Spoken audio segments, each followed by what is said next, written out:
Semifinal games. This is the lone remaining state quarterfinal game here right now. And for those Gainesville band parents that are tuning in, those 6 buses are pulling in right now. The cheerleaders are here. Here comes the band. Atlanta traffic remains remains undefeated. Got the best of Gainesville band, but there's 5 buses pulling in right now, and they'll be here just in time. Ruben Gonzalez Lopez will get a chance to kick it off for Gainesville. Quantavious Wiggins, one of the guys back deep to receive for Langston Hughes. Amari Harris back there as well. State quarterfinal action, the anticipated matchup. Gainesville and Langston Hughes. Glad to have you with us tonight on Atlanta News First. And we are underway on our drive for the GHSA state title, presented by GeorgiaConstructionCareers.com. We'll be returnable at the goal line. Fighting to get up near the 30-yard line, and that is where Langston Hughes is going to go on offense to begin after the return by Quantavious Wiggins. Wiggins going to factor heavily in this running game tonight, along with Carson Baker. Interesting recruiting story with him that we'll be telling you throughout the night. Darnell Kelly, that is a Colorado State signee at the quarterback position, back at Langston Hughes this year after some time at Peachtree Ridge. Keep your eye on the offensive line, left side.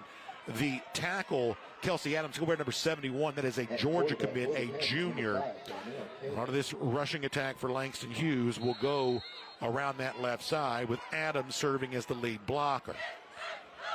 On 1st and 10, Gainesville stems defensively. Kelly looks to the sideline. It's 3 receivers, 2 running backs. It's no tight end. Both Quantavious Wiggins and Carson Baker both in the game. It's going to be a passing play on 1st down, throwing to Baker. Baker makes a man miss. Screenplay picks up 1st down yardage across the 35 up to the 40-yard line. Carson Baker gets the screen and gets about 15 for Langston Hughes to begin. Yeah, breaks a tackle there. You're going to have to tackle in space. You're going to see a Gainesville defender here. He has a chance to keep this to a minimum gain, just unable to get him down. Second defender is unable to get him down. You see him run through his pads there. Strong running back going to Texas A&M. You saw Xavier Griffin, the Alabama signee, giving chase. It was finally Jeremiah Proctor who knocked down Baker. Baker was a longtime Florida commit, decommitted on Monday, obviously after the change in coaching staffs there. Rusty, you'll tell us more about this tonight. Big recruiting battle ultimately results in Baker ending up at Texas A&M. Yeah, got to North Carolina and South Carolina. Felt like Monday night. Felt like Bill Belichick and those guys had him, and then Texas A&M takes him late. Kelly keeps it himself but gets nothing. Gainesville defense comes up big, gives us a chance to check on the starters there. How about a couple of Alabama signees, including the guy you see on your screen there, Xavier Griffin, the linebacker. You've also got Jamarian Matthews up front for this terrific Gainesville defense. Matthews going to Alabama too. Aiden Kane, he'll wear number 99. That is a Duke signee. He is a really underrated football player. I've known him for a long time. He's played in several Georgia Elite Classics, had him in MVP camp. Really good football player. Darnell Kelly going to dump off. The Wiggins, the ball came free, and it is up for grabs. And Gainesville thinks it has fallen on it, and it has.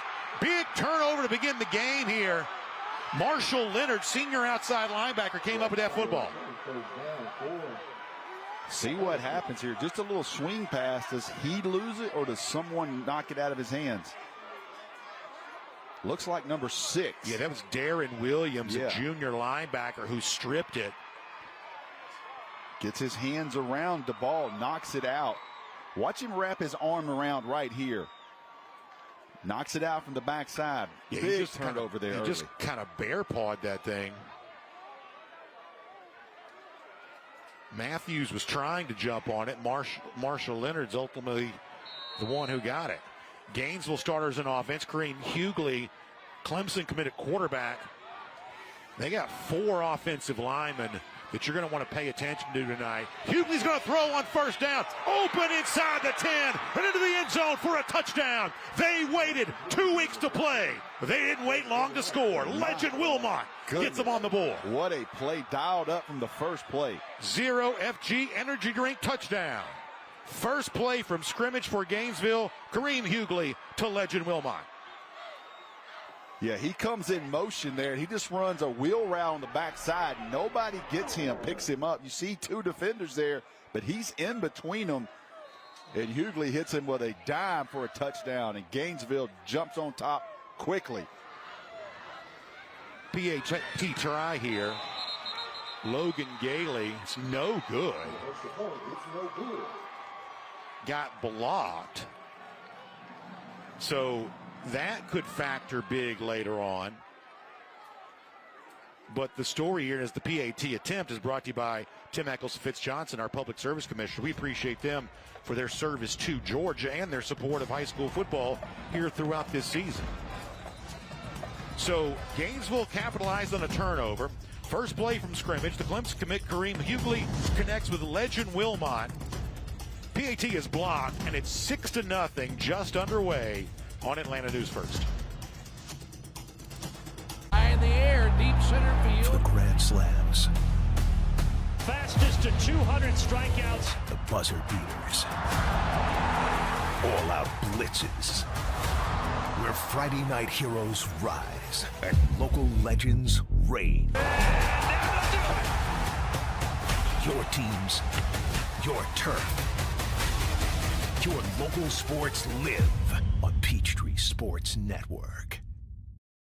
This is a Peachtree Sports Network weather update, powered by Atlanta News First. Sponsored by Cool Ray.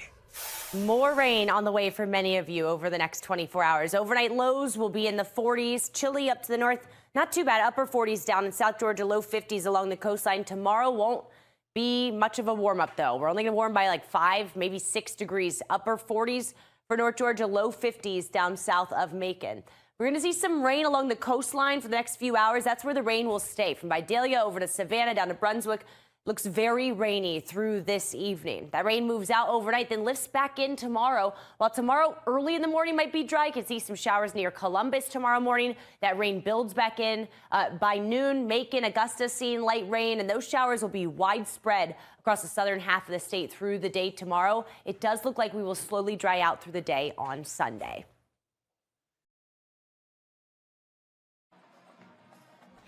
Welcome back, everybody. Let's go back and see extra point blocked.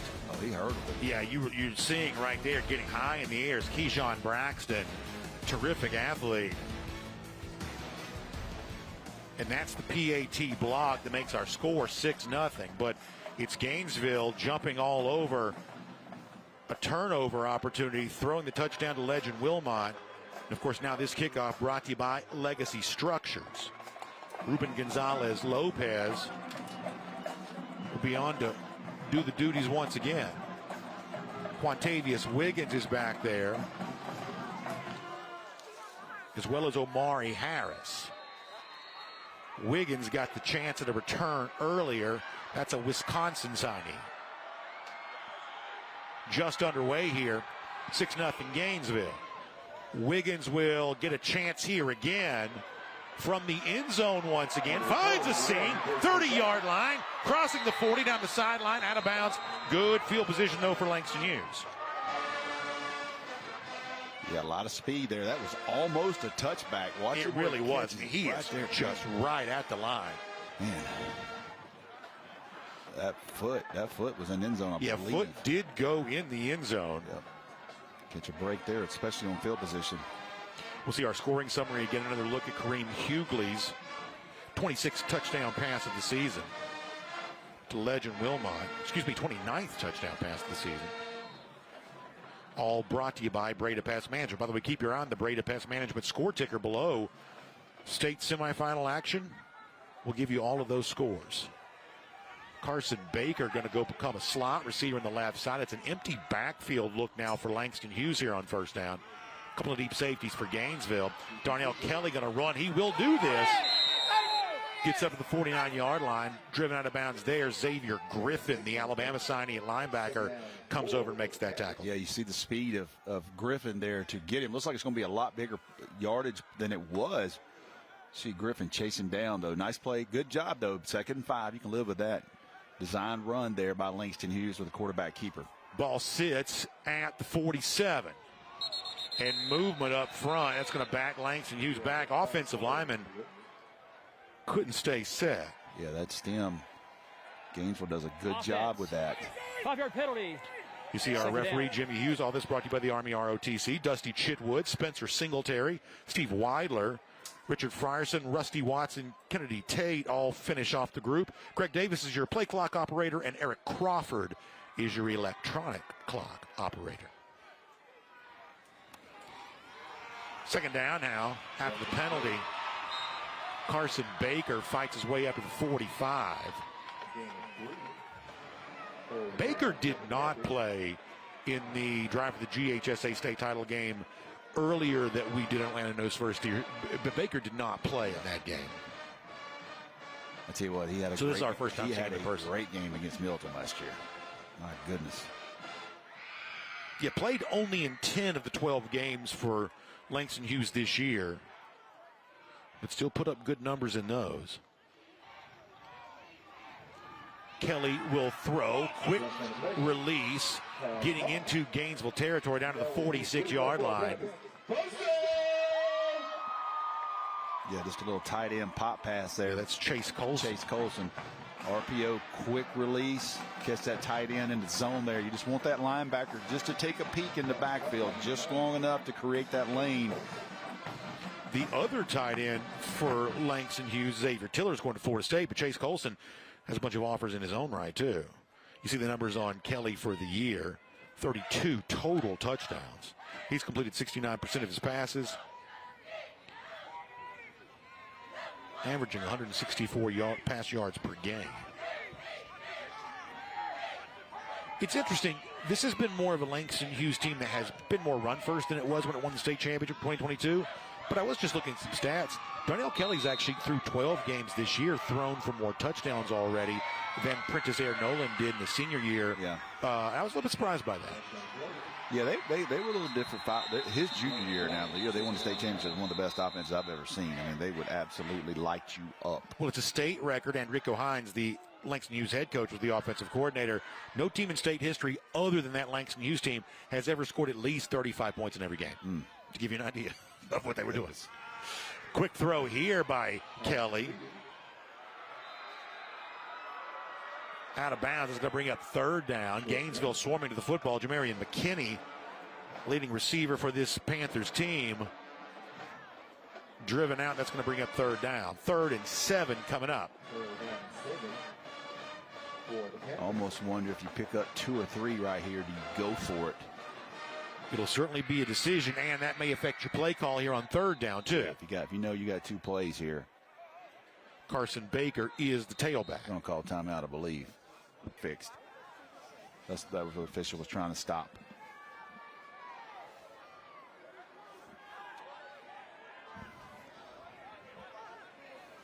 Gainesville going to show you 4 across here defensively. Josh Nibbett trying to get an explanation on this.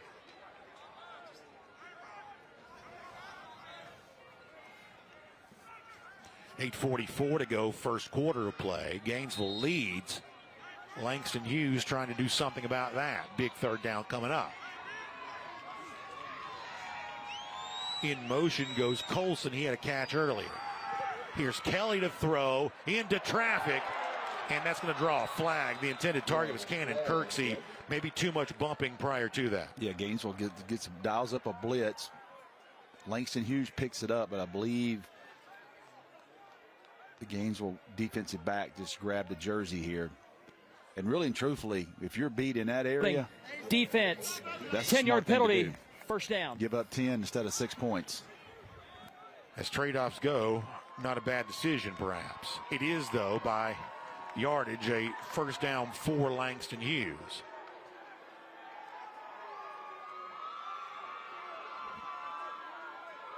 Ball now sits at the 32.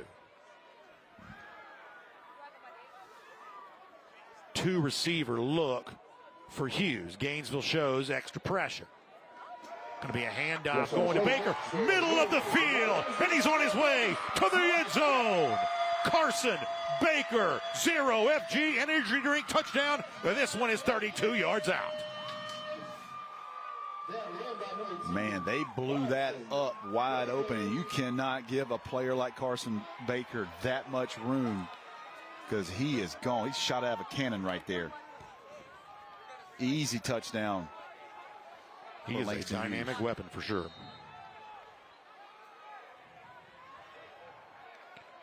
And now it's tied at 6. Keep in mind the Gainesville PAT was blocked.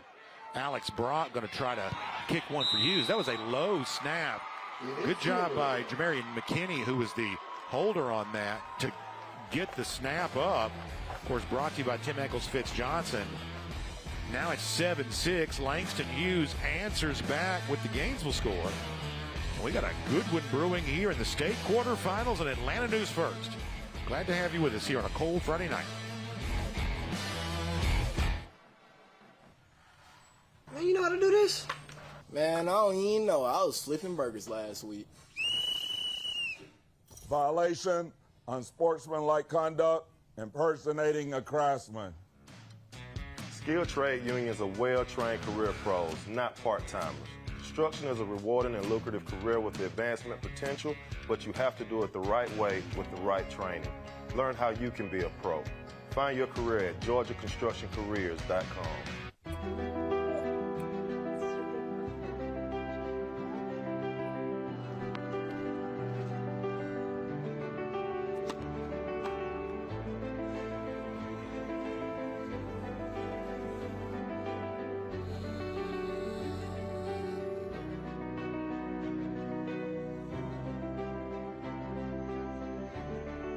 For a healthier future together, look to Northside Hospital. What sets us apart? At the Gwinnett County Sheriff's Office, we are guided by the mission to serve and protect through dedication, professionalism, active cooperation with the community, and respect for human dignity. Our core values, integrity, service, respect, and progress, are at the heart of everything we do. If you are ready to make a difference, join our law enforcement family. Start your career today with the Gwinnett County Sheriff's Office by applying at GoGCSO.com. Your future awaits. Nobody wants to hear the word roaches, because who wants to admit they have roaches? I actually found some weird roaches. I didn't know what they were. I decided to choose Breda. I reached out to them. They check in routinely. They're explaining what they're doing, so there's a lot of clarity in the process as well. I think that just speaks to the level of safety that I feel with the organization. The facts are, roaches are everywhere in our environment, so what are you doing to keep them out of your home? Breda, Breda, no need to be afraid of bugs. The GeorgiaConstructionCareers.com drive for the GHSA state title is sponsored by Score Atlanta. Check out our brand new website at ScoreATL.com. Georgia high school sports have never looked better. The International Brotherhood of Electrical Workers Local 613. Electrify your career. Sports Turf. We pursue perfection because it's your legacy. And by Kroger. Enjoy free delivery, 2 times fuel points, streaming benefits, and more with Boost from Kroger. Welcome back. Brandon Adams, Rusty Manziel, Kaylee Manziel down in our host position. Good one brewing thus far. Langston Hughes on top of Gainesville, 7-6. Kickoff coming up, brought to you by Legacy Structures. Alex Brock will be called upon to do that. Legend Wilmot, who already has a touchdown, and the outstanding running back Nigel Newkirk, who we have not seen carry the ball yet, be back deep to receive this.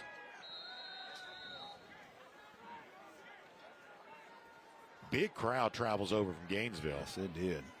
This returnable from inside the 5. 30-yard line. Still on his feet across the 40. Big gain there for Legend Wilmot. That's good field position for Gainesville, and Wilmot's making a major impact on this game. Already a touchdown, and then a 40-plus yard kick return right there. Yeah, both teams with big kickoff returns. Last time Langston Hughes was able to capitalize on that early good field position and score. Here's Gainesville going to start around their 44-yard line, I believe, around 42. See our scoring summary brought to you by Breda Pest Management. By the time Carson Baker got to inside the 5, he was essentially gearing down again. He put the brakes on it. He had such a burst at the beginning. Hughley from the shotgun. In motion goes Phillip Williams. Handoff, going to go to Newkirk. He's going to follow a block on the right side. Goes around right tackle. Gets into Hughes territory at the 45-yard line. Boy, he's a good-looking running back. 5'11", 190-pound junior. He's got offers from Georgia, Auburn, Alabama. He's got them all. Picks up about 12 on the carry. That's a different burst there now. Yeah, Nigel Newkirk, after the first week of the season, got 9 offers in one day. He had a heck of a Saturday. He really did. Hughley's got time. Throw it deep again. Wilmot is there. It's a fight for the football. Who came up with it? It's an interception. Jakari Freeman with the pick. The ball was up for grabs. Wilmot tried to make a play on it, but Freeman came away with it. That's his 3rd interception of the season. And that is our electrifying play of the half. Let's see this here. How did he catch that? Wow. Brought to you by IBW Local 613. So Wilmot laid out for it. And I'm telling you, they ran into each other, and then he was on the way falling down, was able to intercept the ball. It almost distributed the football to Freeman, but it's also a pretty heads-up play just to have your hands in the right place. And that's called ball skills. You're either born with that or you're not, apparently. Make a play on the ball falling down. Yes, sir, I can. Here's the interception. Keep your eye on number 11, the right side of the offense. That's Xavier Tiller. He's going to be stand-up tight end on this. That's a Florida State signee. He was the MVP in our game earlier this season, the win against Northgate. Deep in the end zone. Kelly going to throw towards the sideline. That's a fight for the football beyond the grasp of his intended target. Trying to connect right there with Julian Kendrick. Not afraid to roll the dice and throw deep out of the end zone. Both teams, by the way, now have a turnover.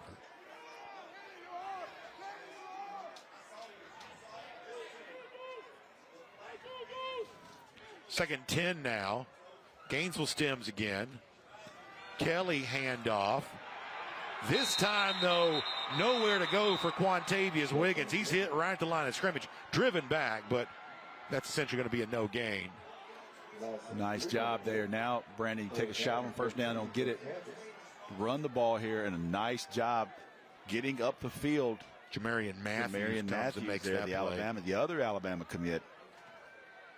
Siney, 49 tackles, 19 tackles for loss, 9 sacks for him. 3rd and 13 now. They actually call that a lost yardage play. And now we have a timeout on the field. Timeout is called. Langston Hughes calls it, and that'll give us a chance to check out the Langston Hughes resume. Of course, Enrico Hines in his first year. This brought to you by Smart Local 85. State champions in 2022. 13-2 last season, losing in that state championship game. You think about guys like DeAndre Walker, who goes on to have a great career. George Air Nolan, who we mentioned before, one of the most prolific quarterbacks in recent state history. And a program that has been very good to Georgia, the offensive line position. No doubt about it. Bo Hughley, sure. Dontrell Glover starting as a freshman. How about that? If you want to come here and find some guys that can play mean and nasty football on the line of scrimmage, they usually have a handful of them here. Yeah, they've had tight ends, too. I remember a couple years ago, Jelani Thurman, who is now up at Ohio State. Big 6'5", 6'6" prospect, son of Odell Thurman, former Georgia linebacker. Yeah, you talk to Enrico Hines. That's one of the things he'll tell you is he says, we want to be tight end university. You know, we want to have those tight ends. Xavier Tiller's that now. As you mentioned, Jelani Thurman was that before. They'll tell you they got good freshman tight ends, good young guys waiting in the wings. And we've already seen Chase Colson, the other tight end who plays a lot, make a pretty big impact in tonight's game, too. I'm thinking here, I'm watching screen game, something easy, try to get some yards, bust out of this thing, give our kicker some room. Don't want to do anything too crazy in this situation. See if you can pop one, break a tackle here, and move the chains. Quantavious Wiggins is the running back. Man goes in motion. Kelly going to throw it quickly. Ooh, he had a chance. Xavier Tiller, who we were just talking about, was the intended target. If the timing is right on that, that's not only a completion, he had room to run. I think they missed a false start. And the Gainesville coaches beside us were going nuts about it. But, yeah, he's up the seam, too. Yep, just missed him. So instead, it becomes 4th down. Philip Williams will be back to return the punt. And speaking of Xavier Tiller, The Florida State signing a tight end will stay into punt. Careful here. He's going to be right at. Gainesville's not very far back. A little bit of a high snap. Tiller gets away and gets a good one off. Williams after going to drift back, and he dropped the football. And that one's up for grabs. Heads up play by Williams to deflect the would-be gunner to keep from that being a turnover. That's a smart play by Williams. You talking about a smart. Watch him not panic. All right, he knows he's got to cut. You see him put his eyes. Watch him block the defender out and go get the ball. That is a heck of a play, man, for Gainesville. Could have been another costly turnover. How tricky is that when you see that ball drifting backwards? And by the way, this weekend in Atlanta, what a weekend it is. SEC Championship, of course, it means some big events like the T-Mobile Championship Concert, a free live concert featuring Ludacris tomorrow starting at noon at the Dr. Pepper SEC Fanfare. Of course, don't forget you got Marty McGee broadcasting live on the SEC Network. But how about Ludacris in Atlanta tomorrow as a part of the SEC Championship? Ludacris and Rusty Manziel. In the same place, Rusty Rock, man. We didn't hear In the Air tonight. We need to hear that. Like Kobe, LeBron James' streak broke last night, not scoring 10 points ever. We're going to hear In the Air tonight. I'm going to go there and take over the. It was so funny. We were at Sprayberry a couple of weeks ago, one of the games you weren't able to be with us, and the PA announcer came over to me and said, "I'll make sure I get In the Air tonight for you out there." Yeah, it's not an official game in the books. Exactly. One of the great traditions in high school football. It seems like you hear it almost everywhere you go. You see Gainesville having success on the ground. And we'll give you also a chance to check out the Langston Hughes defense brought to you by R.S. Andrews. I tell you, a great-looking player is Keyshawn Braxton. He's going to Eastern Michigan, but that's a guy you're going to see flying to the football all night long. They've also got a couple of really good guys up front. Jalen White and Anthony Jones make a terrific tandem with the defensive line. Hughes shows pressure, orbit motion from Gainesville. Handoff goes to Newkirk, and he is hit in the backfield. I think that was number 4. Is that big? The big Griggs. Is that who got there first? Looks like he was. See if he blitzes here. Yes. You're right. Yes. Ajay Griggs comes up celebrating with good reason on that. Gainesville will now keep the offense out here to go for it on 4th down. Watch quarterback run here. He can hurt you with his leg. Hughley can do that. Carried it 42 times this year. Hughes will move some guys around defensively. Now Gainesville will call a timeout. They want to talk about it. Russ, you think they keep the offense on the field? Almost certainly they will. Yeah, they don't get to play. They get to. It's almost the inbounds play. You see how they're lining up to you. See if you can stay into that. We'll see the Gainesville resume here too while we have a chance. Josh Niblett, of course, in year 4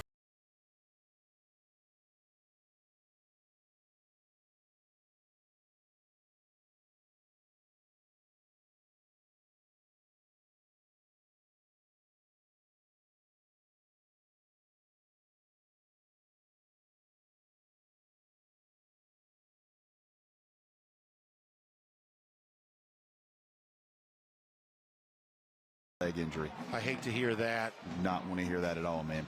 Thoughts and prayers with him and that whole.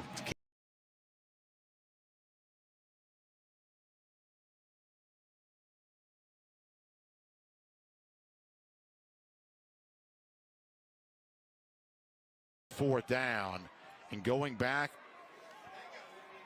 on offense now. Flag's down. Flag comes down. False start. Offense. 5-yard penalty. First down. What about Carrollton? They're up 13-0. I tell you, that Carrollton team beating Grayson last week. And now they had to deal with being ranked number 1 in America. That's right. That is quite a job by Joey King. 1st and 15 now after that penalty. Hand to Carson Baker. Touchdown already for him. Not going anywhere on this, though. Jamarian Matthews among those in that stop for Gainesville. Caden Fossing as well, Tulsa signee.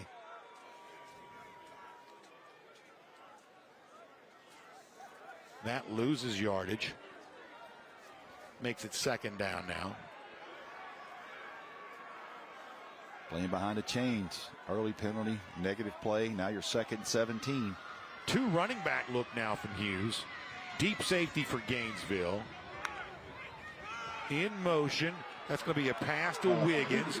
Wiggins up to the 40. That gets back near the original line of scrimmage, but still now 3rd and 10 coming up for Langston Hughes. Good job running to the football, man. Gainesville. I'm not saying I'm surprised, but it reminds you when you see them in person how fast they are to the football. Yeah, really at all 3 levels. From a recruiting standpoint, probably, known what they do at linebacker, but obviously the depth up front that I think makes them so tough to deal with. 3rd now at about almost a full 10. A little bit of a bunch formation with a lone receiver who now, that's Tiller. He's going to come back closer to the formation. Ball is snapped and the whistle blows. Is Hughes going to call a timeout? We have a timeout. They are. Both these teams being very methodical right now, trying to make sure they got the right call with Hughes facing a 3rd and 10. And while we have a moment, I'll also remind you about our friends at Breda Pest Management. Breda Pest Management knows your house inside and out with a customized treatment plan that stops any bugs and critters. Breda does it right, protecting the inside and outside of your home, because after all, it's the bugs inside your house that you really want gone. Breda, they handle bugs and critters. All right, when we come back to live action here, it's going to be about a 3rd and 10 coming up for Langston Hughes. 3:29 to go, first quarter of play.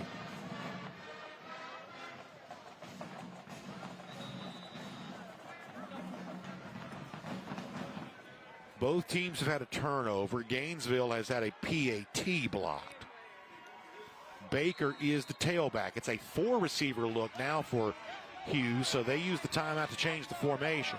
Gainesville's 4 across defensively, 2 deep safeties, linebackers in coverage.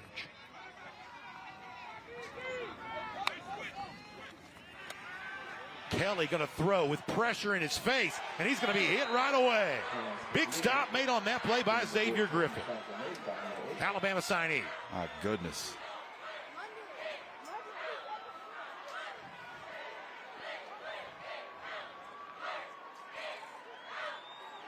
That is a perfect tackle by Xavier Griffin. According to who you talk to, no matter what it is, he's the top 2 or 3 linebackers in this class in America. You see the numbers there on him, 6'3", 200. It's those extra couple of inches of height, too, that makes a big difference. Man, he's lighting the pants right now. He will be 225 in a heartbeat when he gets to Tuscaloosa. But it's the length, the width, and the ability to play in space you just saw. Xavier Tiller's going to fake the punt. And he's going to take it, and he's going to get it. That was a straight fake all the way for Tiller. I'm not so sure that the pressure caused him to run. Okay, let's see so right here when the guy comes up. See if maybe Rusty says it was a change of mind at the last minute. See if he pulls up. Yeah, bad snap. It's a high snap. Yeah. And Matt, you're right, Rusty. Yeah. I'm glad you said that. Yeah. On the high snap, Tiller read it. Guys, remember, that's a Florida State signee as the punter. Man. So he's going to be dangerous on every time the ball snapped to him back there. So now they've stole a possession right here. See if they capitalize. See if they take a shot right here on the first play. That's what Gainesville did to Hughes after Hughes fumbled on the first possession. We'll see if Hughes wants to return the favor. The receivers both on the left side. Instead, it's a hand to Carson Baker. Baker gets positive yards up to around the 38. At about 5. Make it 2nd and 5.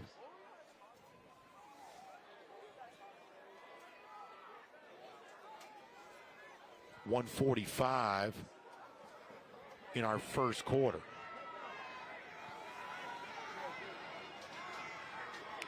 Chase Colson goes in motion, and both tight ends were on the right side, and they both moved. Start. Offense. 5-yard penalty. 2nd down. Penalty's a little bit of an issue right now for Hughes.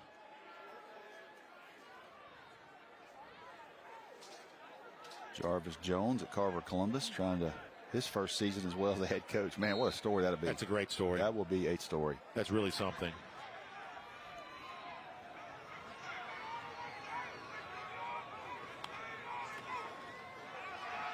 It'll be a running play again. Gainesville, though, is going to meet Baker right there at the line of scrimmage. And you see big Aiden Kane. Telling you, man. Comes up celebrating after that. That Gainesville defensive line is hard to penetrate. Love from Aiden Kane. This kid gets after. He loves football. One of those kids I had to say, hey, man, quit coming to camps, okay? I've seen enough, man. I appreciate you coming, but you worry about the things in the pads. Now 3rd and 10, Quantavious Wiggins. They rotate Wiggins and Baker pretty liberally. Really bunch with this formation. Gainesville creeps extra defenders to the line. Darnell Kelly looking to throw towards the left side. That's a pass caught. Still on his feet, fighting for the yardage, and he's going to get it. Heads up play by Julian Kendrick, who uses footwork to advance past the sticks and gets a first down for Langston Hughes. On one with this Gainesville defender. He slits him, keeps his foot, goes right up the field, and they're on the ball quick. It was Elijah Watson who tried to make the tackle, but just smooth footwork from Kendrick prevented it from happening until after the first down was secured. They tried to go speedball on him there. Game, offense, 5-yard penalty, first down. So another penalty on Langston Hughes.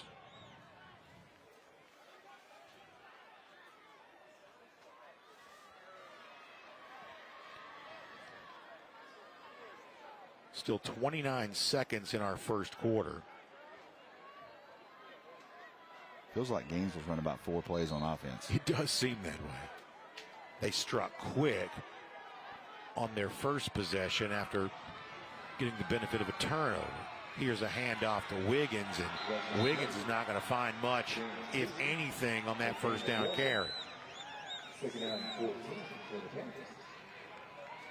The eyes of the nation have been on this game because of what started off as 39 Gainesville players suspended after a altercation at the end of a second-round game against Brunswick. Leading 42-0, correct? Leading 42-0.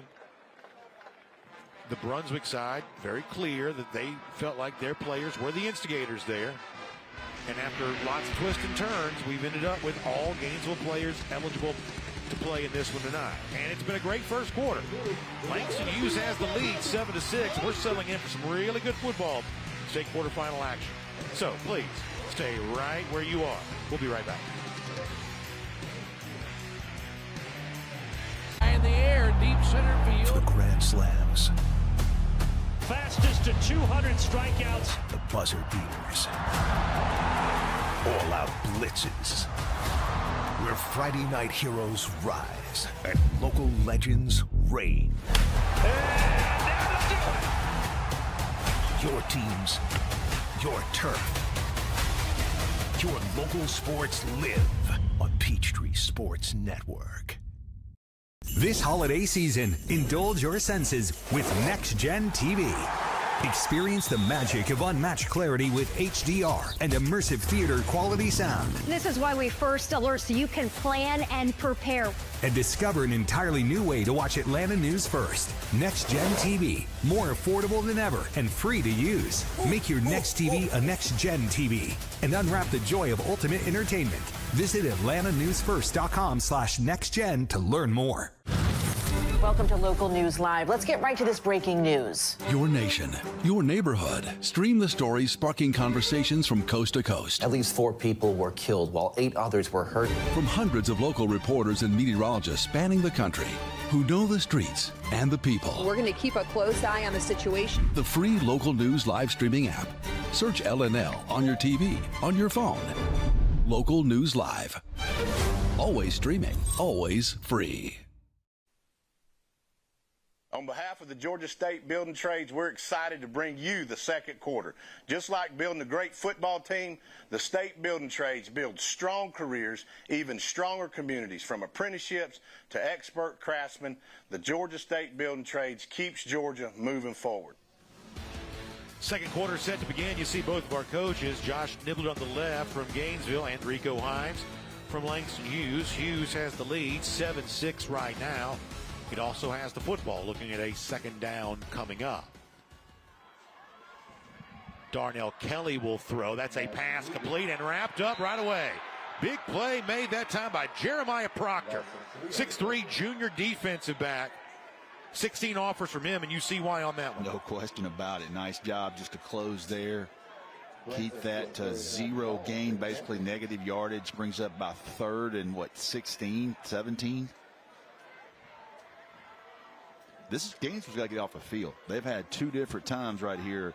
They've got to get off the field, and this would be a great stop by their defense off basically a stolen possession on that fake punt. So 3rd and long.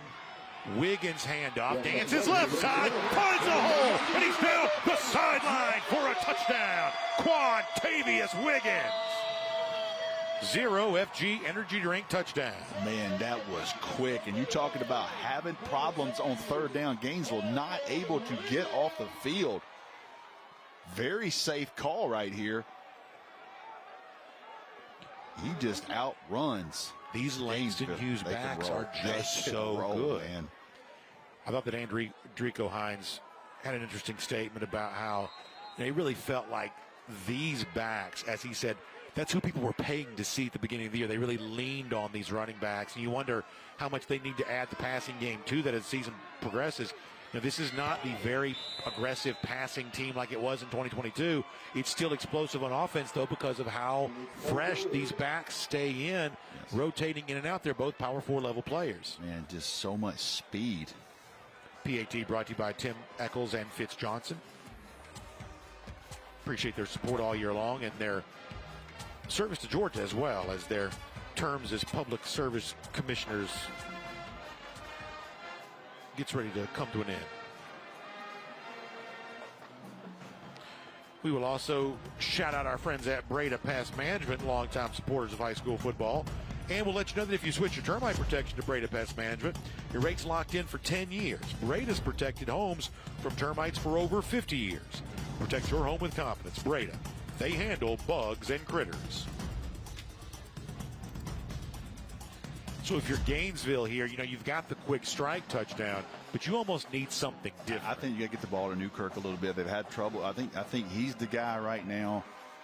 Try to settle down, get a drive here. You got a big offensive line too. You got 2 Power 4 offensive tackles, 2 6'4", 6'5". Your other tackle 6'7".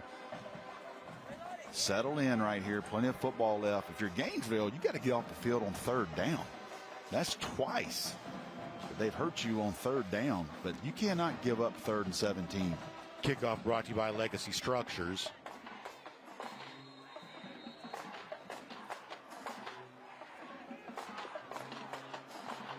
Brock will send it wobbly this time. Going to be returnable by Newkirk.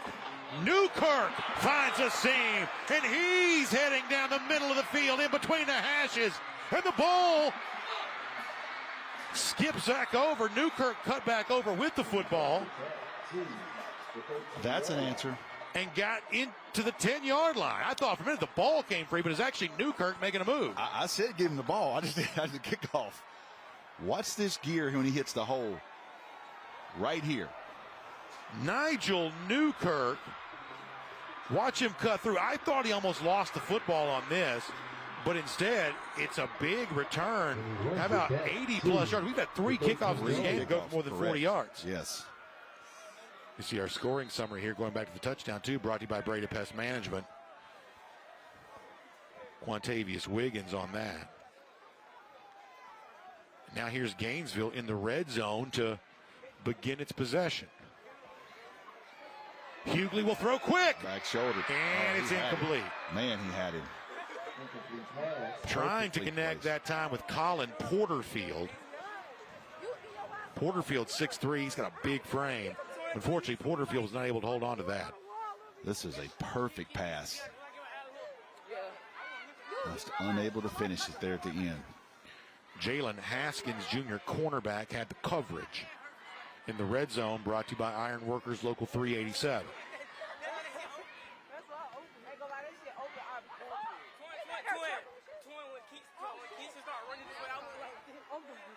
Second and 10.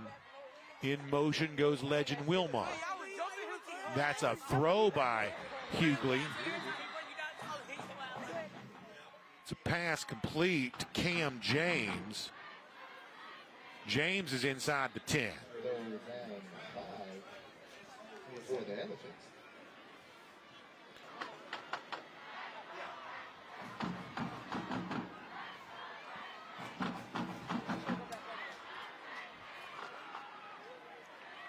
Dwight Lewis is in at running back. Two receivers on the right side. Williams goes in motion. Hughley looks right side, throws it, and it's caught for a touchdown. Into the end zone is Colin Porterfield. Porterfield, the target earlier, makes good with some retribution on a catch there. And Gainesville inches closer here. That 0 FG energy drink touchdown, now 13-12. Is there a flag on the celebration?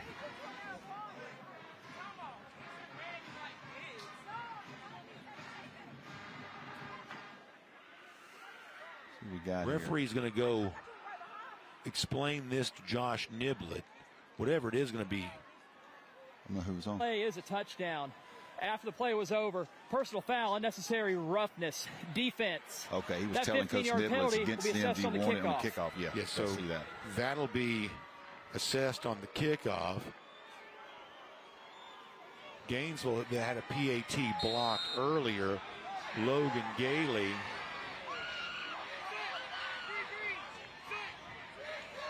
Going to try to tie this game up, and he does. So far, what an answer. This one has been as good as advertised. You see Kareem Hughley connecting with Colin Porter.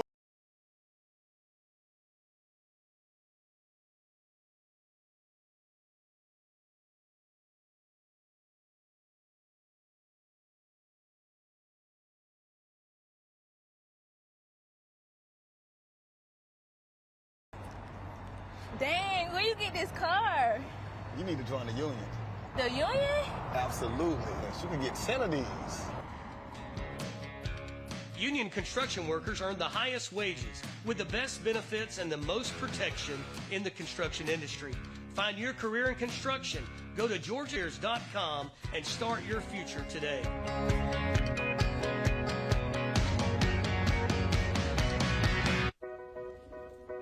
Struggling with food insecurity can feel lonely, yet every community across America is affected by hunger, which is why our Kroger associates work together to rescue nutritious food that would otherwise go to waste in an effort to donate 3 billion meals by 2025. Because we believe everyone should have access to fresh, delicious food. Join the Kroger Zero Hunger, Zero Waste Foundation to defeat hunger and eliminate food waste. World-class training isn't just for leaders well on their way. It's for the ones just getting their footing. Seasoned pros learn through real-world experience. But so do young cadets. No other career path gives you leadership instruction that's so tested, so successful, so early. Decide to lead as an Army officer.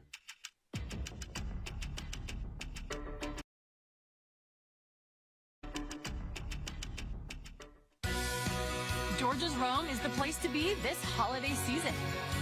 Visit our vibrant downtown. Enjoy live concerts. Go ice skating. Shop holiday markets. And book a Christmas trolley tour. Make your weekend getaway one to remember. Plan your fun now at romegeorgia.org. And welcome back. You see a great look there at the very impressive Langston Hughes marching band and their folks who are with them. 13-13 is our score. Both teams have had a miscue on special teams in a blocked PAT attempt for Gainesville and a missed PAT for Hughes. So it all basically negates itself. Also, Gainesville kicking off now in a short field because of a unnecessary roughness penalty for Langston Hughes on the Gainesville touchdown a moment ago. Kickoff brought to you by Legacy Structures. So Ruben Gonzalez-Lopez will get to kick this one from the 45. He could kick it short and they could go cover it if he wants, but he may just boom this one back to the back of the end zone. In high school, that's what normally happens. And that is what's going to happen here. It'll be a touchback for Langston Hughes. So kind of touching base on this 5A bracket. This is a quarterfinal game. Thomas County Central and Roswell will play next Thursday. The winner of this game will play Rome, who is waiting. So that kind of sets a table next week for only two games in the state next week. Will be 2 semifinals in this bracket. So our scoring summary brought to you by Breda Pest Management. Yeah, it's interesting. You know, obviously people know the issue that's gone on here, but it's also interesting how much movement's created. Langston Hughes has to wait an extra week to play. Right now you've got 3 5A teams, Rome, Thomas County Central, and Roswell, all waiting till next Thursday for their semifinal game. And then you had the 6A and the 5A state title games that swapped places coming up in Mercedes-Benz Stadium. So the entire state impacted by this. Screenplay set up well by Darnell Kelly. And Quantavious Wiggins catches it and takes it across the 40-yard line up to the 41. I tell you what, the Wisconsin fans that are tuned in tonight better be excited. Yeah, Wiggins began this season as an FIU commit, and the Panthers, not the Langston Hughes Panthers, but the FIU Panthers were not able to hold on to Mr. Wiggins. The old Power 4 came calling. Wiggins will now go right side. Gainesville, though, there to meet him at the line of scrimmage. You see Hebron on top of GAC right now on our Breda Pest Management score ticker.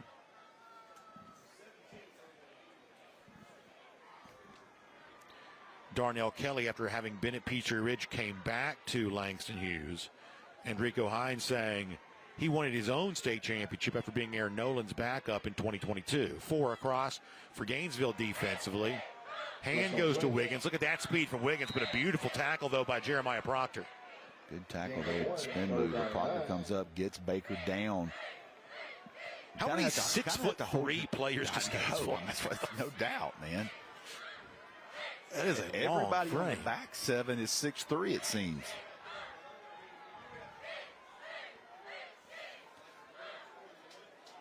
Got big Langston Hughes' offensive line. Yes.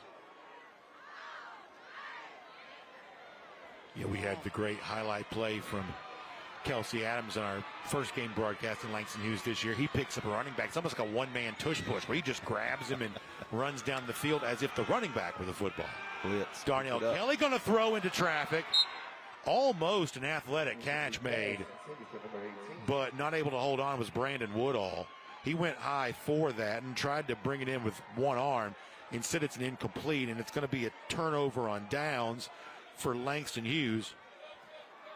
But be careful if you're Gainesville, because Xavier Tiller faked a punt the last time he was here. And I think the Rusty had it right. I believe he just decided to do that based on what he saw. Athlete making a play. Bad snap. Gainesville's also had a miscue here. Philip Williams dropped a punt early. This one's going to bounce and roll. Williams takes it off the bounce and it'll be slammed down right away. Terrific special teams play made by Clint Davis right there. No return yards for Williams. Yeah, good job on the punt coverage. Gave it up. Both teams have given up huge chunk plays on kickoff returns, but that time, a good job. See big Carter Mathis right there, 57. He's got a bunch of offers. Georgia, Tennessee, Auburn 6'7" junior. Yeah, both the tackles for Gainesville are juniors. Tyler Ford, who's been playing for them ever since he was a freshman. Correct. Yeah, both of those young men as freshmen played in the Georgia League Classic. Bryson Hurd, a junior left guard. He's got big-time offers, too. And the center, Crew Molitor, signed with Georgia Tech. On first down. Nice job. Wide receiver screen. And, man, let me tell you something. Langston Hughes was all over it with Philip Williams there. That's how you play that as a defender. Everybody in America throws that quick ball right there, but you see him fight through the block, and you see green jerseys running to the football. Yeah, Russell Simpson, the linebacker. That's a linebacker giving chase to a wide receiver. He was one of the first guys there. Good athleticism for him. A guy leading tackler for this Hughes defense, coming in with 72 on the season into tonight. Loses 6 yards, makes it 2nd and 16. Hughley with time. Throws, middle of the field, through the hands of his intended target, trying to connect with Legend Wilmot. Yeah, good job on protection there. Just nobody open. Plenty of time. Mentioned this earlier, but following the footsteps of a number of great Gainesville quarterbacks, Deshaun Watson, who led Gainesville to a state title in 2012. Hughley also following his footsteps by committing to Clemson. Began his football career at Flowery Branch.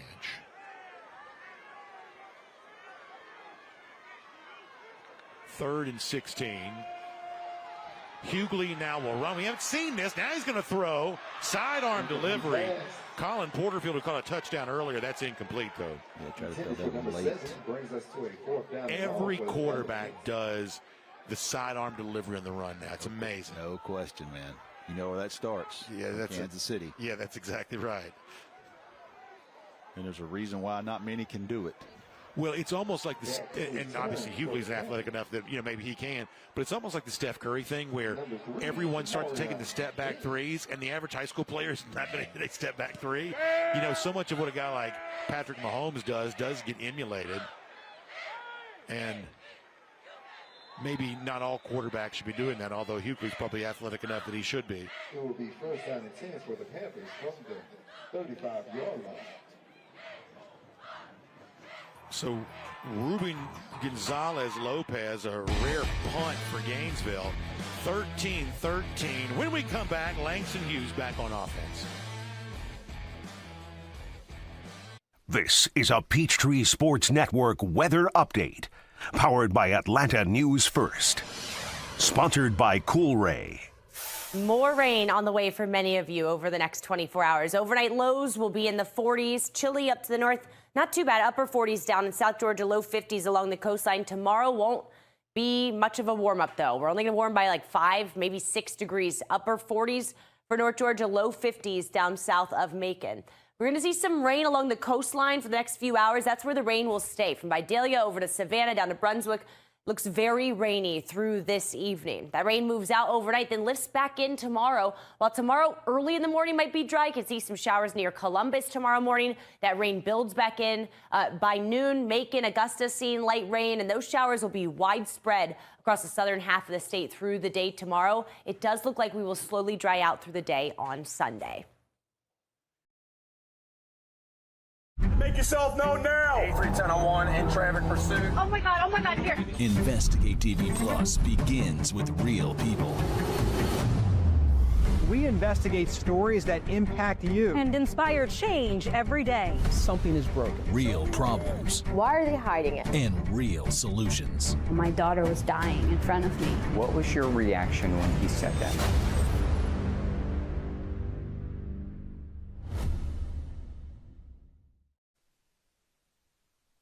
The GeorgiaConstructionCareers.com drive for the GHSA state title is sponsored by R.S. Andrews. Story after story, we deliver smiles.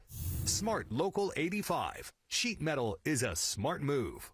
Breda Pest Management. They handle bugs and critters.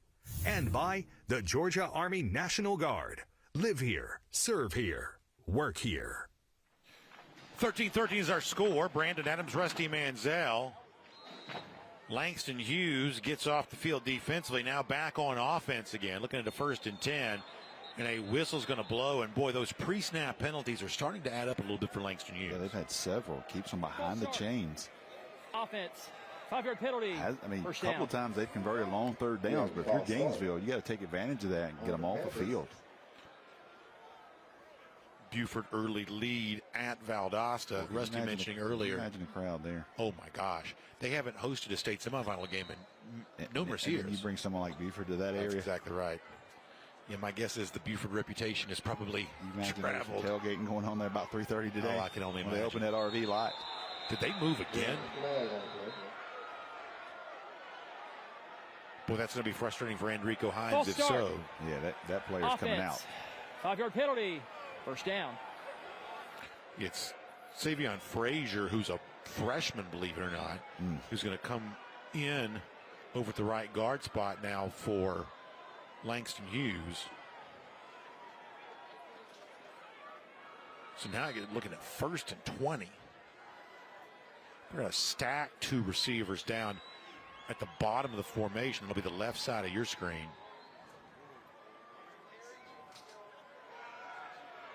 Hand off to Baker. Baker tried to run around the right side, but didn't get much.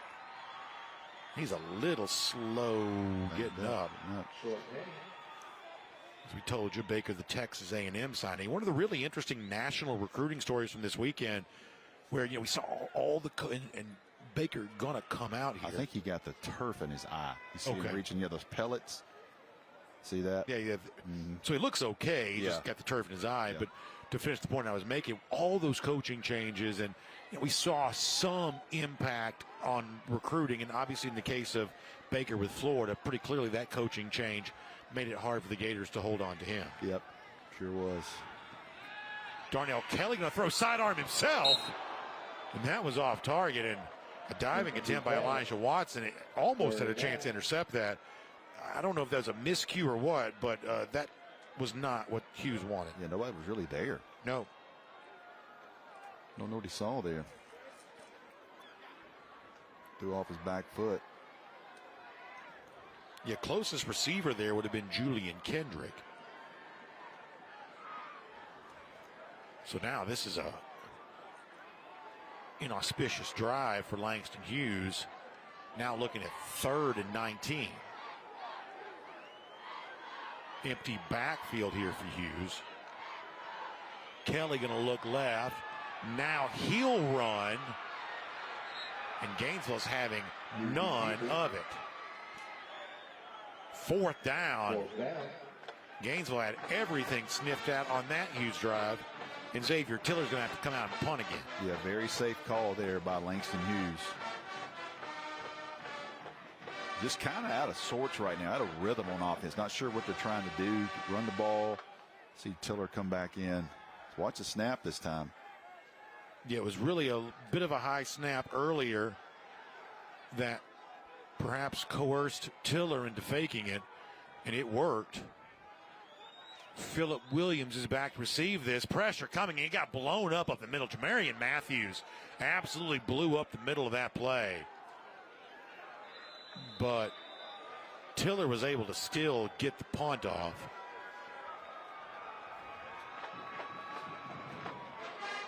You see the path for Gainesville through the playoff.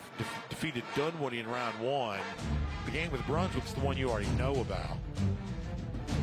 And now, if it wins tonight, this all, of course, brought to you by the Georgia Sheet Metal and Air Conditioning Contract Association, we'll move on to play Rome. I thought John Reed this week had a great perspective about all of this. That his team, he says, has been fine. That they're just happy to be in state semifinals. That he feels like, long layoff has not distracted them very much. Interesting to hear Reed say that this week. Experienced coach, probably been through a lot, kind of knows what to do, time off. Hughley handoff up near the 50-yard line. Goes to White Lewis. A couple of those early losses for Rome, I think Toombs County, they had Carrollton late. They were up on Carrollton late. They're either one of these teams they play next week, it'll be a football game. I promise you now. Those Rome kids are very talented. Handoff again. This time only gets about 1 on the play, and there's some contact. Russell Simpson, and one of the Gainesville offensive linemen got tangled up a bit with each other. Watch 24 at the bottom right here. Watch 24 late.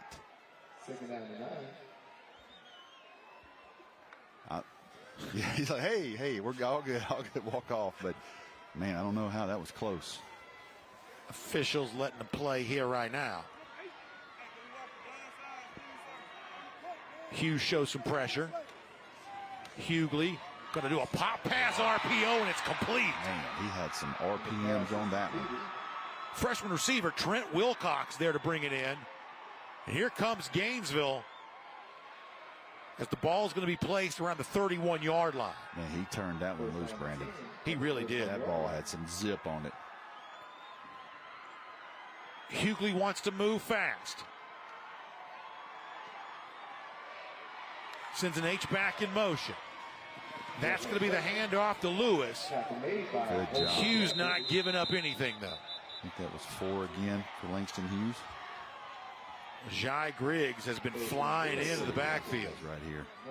That ball had some zip on it, man.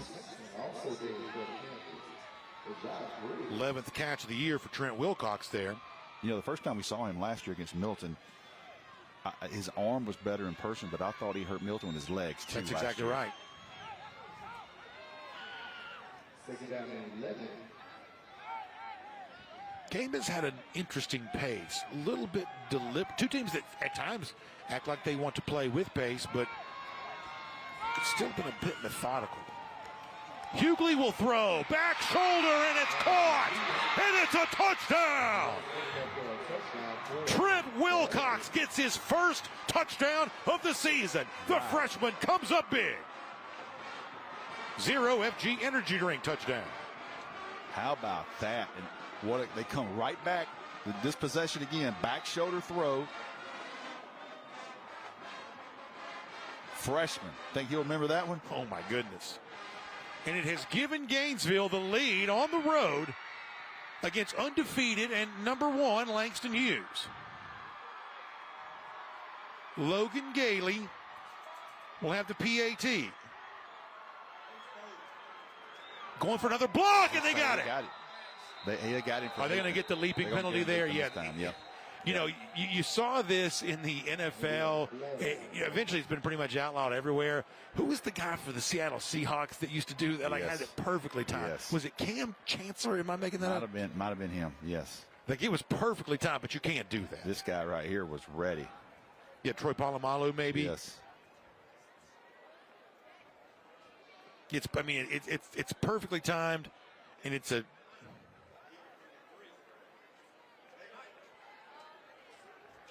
So if Gainesville wants to, yeah, because of the angle, they can decline hurling. that. And defense. Phillies half. This is the goal. Retry the PAT. They are going to keep the kicking team out there. You almost wondered if you take the penalty, just take the shot to yard, the 2 points from a yard, making up for the miscue you had on your first touchdown. But instead, they're going to keep it simple and bring Logan Gailey out there.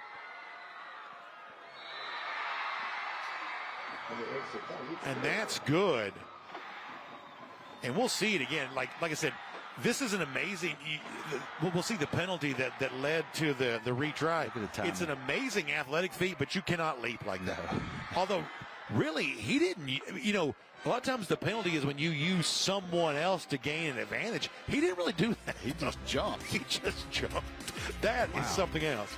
That PAT brought to you by Tim Eccles and Fitz Johnson, our public service commissioners who have been so generous with their support of high school football in Georgia all year in our drive for the GHSA state title. That's also what happened on the first block, too. It just wasn't quite so noticeable.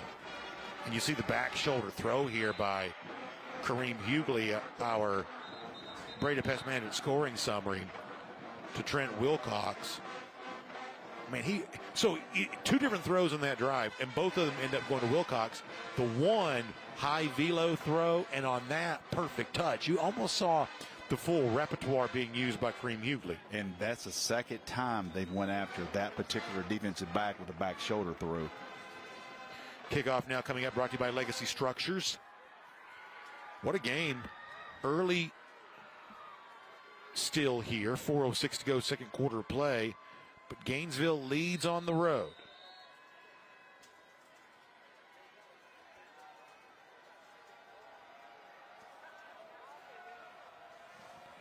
Ruben Gonzalez-Lopez will send it, and this one is going to go into the end zone, not returnable for Quantavious Wiggins. You see Langston Hughes path through the playoff. Brought to you by the Georgia Sheet Metal and Air Conditioning Contractors Association. I mean, the Lee County team we saw is pretty impressive. This Hughes team's ability to beat that team 49-31 really tells you something. Really tells you something for sure. You had big performances there. Darnell Kelly in that game against Lee County had 209 yards passing, 88 yards rushing, 4 total touchdowns. Quantavious Wiggins ran for 141 yards in that game. So some of the star players came up big against what is traditionally one of the powers in this classification, Lee County. And now Langston Hughes may have moved again. And, Rusty, I think this is the thing that we've seen in college for a number of years. I think the stemming from Gainesville is absolutely an impact. Yes. First down. And then when you do it that good, gives you issues.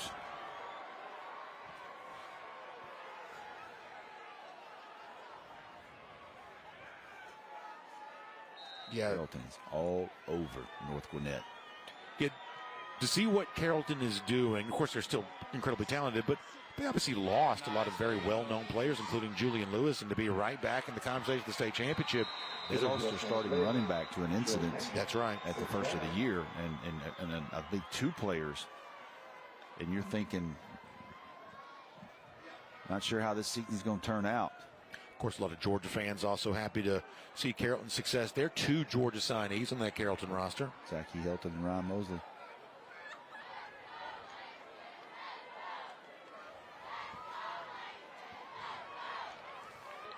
Second down now coming up.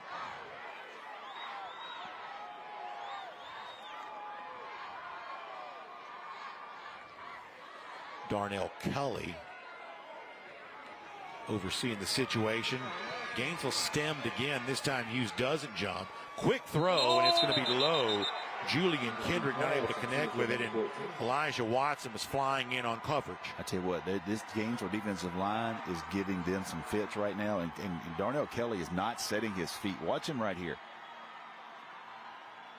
Not sure he could really step through that ball because of the penetration by the Gainesville defensive line. The Gainesville's defensive line right now has got some juice to them. The stemming's giving these Langston Hughes a little bit of issues, and they're getting quick penetration up the field. It's Jamarian Matthews, number 11. That's the Alabama signee in the interior tackle position. And it's going to be a quarterback change here for Langston Hughes. Prince Aminu, who began just before the season started transferring in from Woodward Academy, he's in at quarterback, and he's going to come in right away and have a completion on third down. I believe it's short of the first down. Gainesville also thinks there's a fumble. There also may be an injury here, too. Boy, a lot happening right now. Young man appears to be in some pain. Oh, my goodness. Don't want to see that. Plenty of trainers. So we'll see who's down for Langston Hughes, but as we mentioned, Prince Aminu, a transfer from just before the season, who was competing to start at Woodward Academy before making the move here. Aminu does have college offers already, but the story for the moment is a Langston Hughes player injured after that reception. Can't tell who it is. Yeah, training personnel all gather around right now. Even with binoculars, I can't see. Getting a lot of text, a lot of coaches reaching out to me about Mooney Gibson, a lot of parents reaching out to me. Take, I think, maybe one look at this to see what happens. Oh, knee. Yeah. Knee. Was that Tiller? I can't tell. Immediately went to his knee. So as player continues to be tended to, he is now going to walk off, and we will, let's see here. Yeah, that does look like Xavier Tiller coming off right now for Langston Hughes. So that's a bad blow. We'll call that our injury report, brought to you by Northside Hospital, but one of the most important players for this Hughes team. And I hate that look on the face. It's such a sad thing for a young man who plays so hard. He's not going to cover his face as he walks off, clearly in a lot of pain, but also realizing that certainly his chance in this football game may now be limited. Yeah, I liked him. I like the knee bend right there. I mean, he's trying to maybe get a little feeling back in it there. And yeah, so maybe, yeah, so he's obviously trying to regain that feeling. And of course, as we've been telling you, on his way to Florida State, part of a great lineage of tight ends here. He's also the punter. He successfully faked a punt earlier. Interesting they made a quarterback change that quick. It is. And now he's going to run off. How about that for Xavier Tiller? Love to see that. Boy, I don't care who you cheer for. You're always happy when a senior player like that is able to stay in a football game, and it certainly seems like he might be able to do that. And to give you an idea of how valuable he is, this was his fake punt earlier today. First of all, that's a huge punter. That's a gigantic punter. What a play by him. It's so good to see him. I think they were holding him up, telling him not to run until he got his feeling back. Love to see that, man. The initial look on his face certainly suggested that he was in great deal of pain. So all is well that ends well, apparently.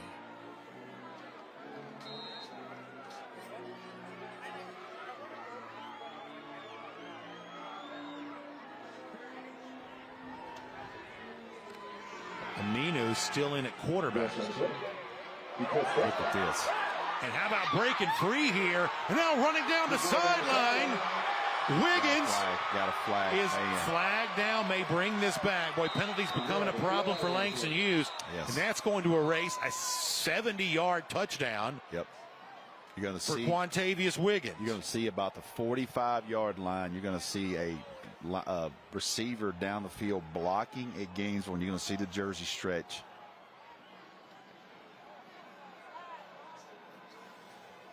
Still will be the first down. Holding. Offense. 10-yard penalty for the spot of the foul. Yardage is still enough for a first down. You're going to watch it here at the bottom of your screen if we've got it in this frame.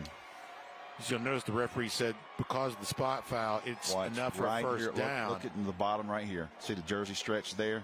Yep. See it pulling, and that's an impact on that play. Easy penalty. I would say certainly that had an impact on that play for sure. And sitting there as a young player, you're trying to hustle, you're trying to stay engaged, but you got to let go at that point. It's so easy to see when you're out in open space and that jersey turns, you got to let go. Penalties are a factor. Still a big play, though, for Langston Hughes tonight. And as Rusty said, there's still some benefit to it. Now 1st and 10. Aminu going to hand to Carson Baker. Baker lowers his shoulder, getting across the 50 down to the 48. He picks up 5 on first down. Second down and 5 for the Panthers with 2 minutes and 30 seconds left in the Going with Aminu, quarterback. Yeah, that's a story because keep in mind, Darnell Kelly was a college signee with Colorado State. Now, we don't know. Maybe he's banged up. Maybe he's nicked up. Maybe there's something going on. But certainly the decision to put Aminu in the game is a consequential choice right now for Enrico Hines. Kelly is walking behind the quarterback. I think they just took him out to give him a second. Appears to be a coach's decision. Yep. I think he was a little bit rattled, I think. As Rusty's had a lot of pressure coming up the middle from a very good Gainesville defensive front. Aminu now looking to throw. That's a pass caught. I believe it's going to be right at the first down yardage. Yep. Brandon Woodall there to make the catch right on the chains. Caught it. Yeah, I believe he got it. Yeah, I think it's right there. Tackle made by Zach Ingram, junior cornerback. Look at it, but Gainesville staff aside is not very happy with that spot, but I think it's a pretty good spot from what we saw in that replay. Look at Bowden again. Amazing. If those two hold, that'll be Bowden versus Lincoln County for a state championship. Our good friend Jeff Santel told me something today I didn't realize how close the tremendous Georgia signee from Bowden is to. Yeah, Prothrow is setting a touchdown record in Georgia. I didn't realize that Caden Prothrow was so close to that record. Yes. Hebron goes up more on Greater Atlanta Christian. Yeah, you see Darnell Kelly right there, as Rusty said, does not appear to be an injury situation. For now, appears to be a coach's decision. Is it for the full game? I don't know if it's going to be a full game, but they definitely,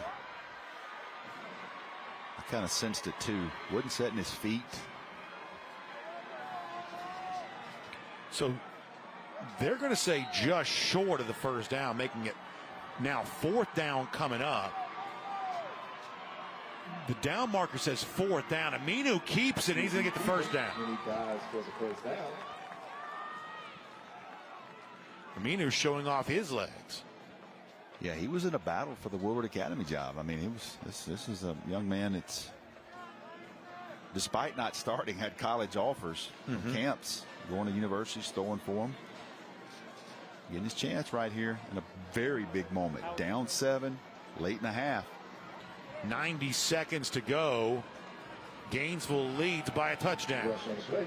Wiggins goes right, now cuts back left, gets a block, stays on his feet, looking for another block. He'll lower his shoulder. My goodness, that contact. Watch the quarterback. Watch the quarterback when he resets his direction. Watch the quarterback knock this Gainesville. Keep your eyes on the quarterback. Coming out of your screen. Watch this. Boom. Yeah, how about Amino getting in, getting a block? Rusty, I'm glad you saw that. As Wiggins gets down to about the 32-yard line. And that's a pass. It's off the hand receiver, and it's intercepted. Wow. Coming back the other way is Darren Williams. And Williams is going to go all the way for a touchdown. 67 yards. Zero FG energy drink touchdown. The interception for Darren Williams. That Gainesville sideline is going crazy. Let's see the replay here. Was this ball behind him? The wide receiver drop it? I think he got a hand on it. Just goes through his hands and right into the hands of Darren Williams. Man. Scoring summary brought to you by Breda Pest Management. What a turn of events right there, Brandon. And that's going to be a touchdown. And late in the first half, keep in mind, Gainesville gets the football to start the third quarter. Langston Hughes has to burn their last timeout, too.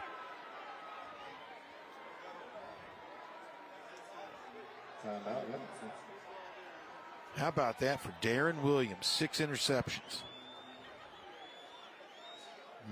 None of them bigger than that. We'll see it again. Yeah, so Julian Kendrick's the intended target, and it just goes through his hand, and Williams happened to be right there.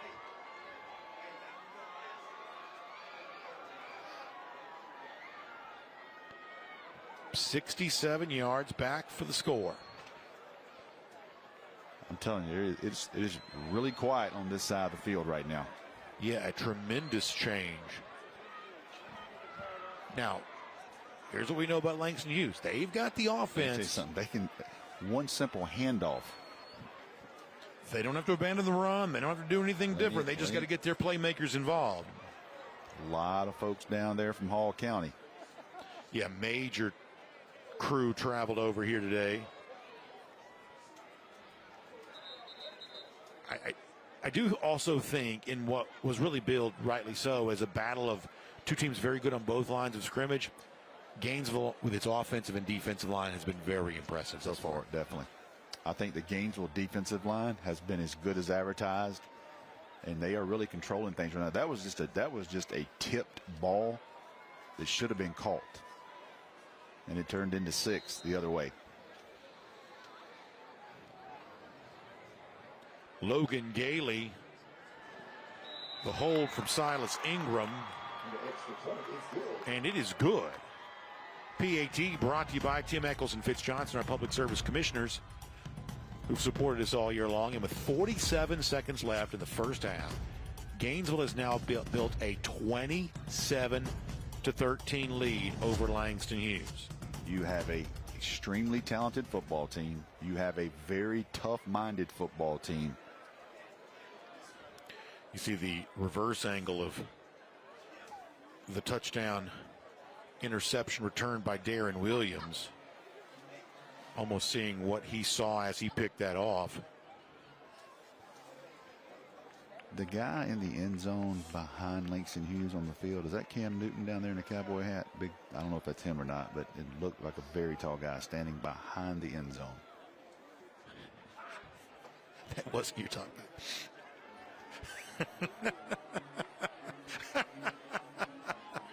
Well, it's one of those nights, man. If you want to know what happens behind the scenes, that's a good look at it right there. How about that? There he is. Rusty, what a call. Let me tell you something. Not my first rodeo. It happens right here on the fly. Boy, that's it. I was going to wear that same jacket tonight. I'm glad I didn't wear the same one he did. Ball goes into the end zone. Cam coaches a lot of these kids on his 7-on-7 That's team. exactly right. Yeah, both teams. So 47 seconds left. Langston Hughes does not have a timeout. But I don't know, Rusty, man. Season on the line. I know you got an inexperienced quarterback in there. Well, we're going to see right here. I think you still crank it up and do something. You got a chance to bring him to the sideline, talk to him. Let's see what they do right here. This will kind of tell you a lot what they're thinking right here. Another good look at Cam Newton. Showing off Paisley apparel tonight. And how about the kids coming over to see him? Georgia High School Football Hall of Fame, man. Went in this year, part of this distinguished class here. And the young folks very happy to see Cameron Jarrell Newton.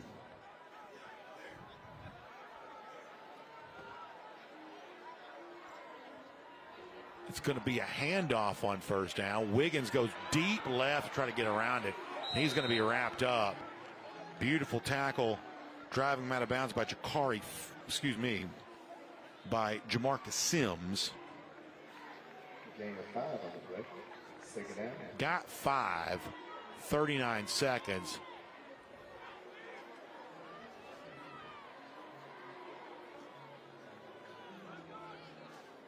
The story here as of late is a quarterback change for Langston Hughes.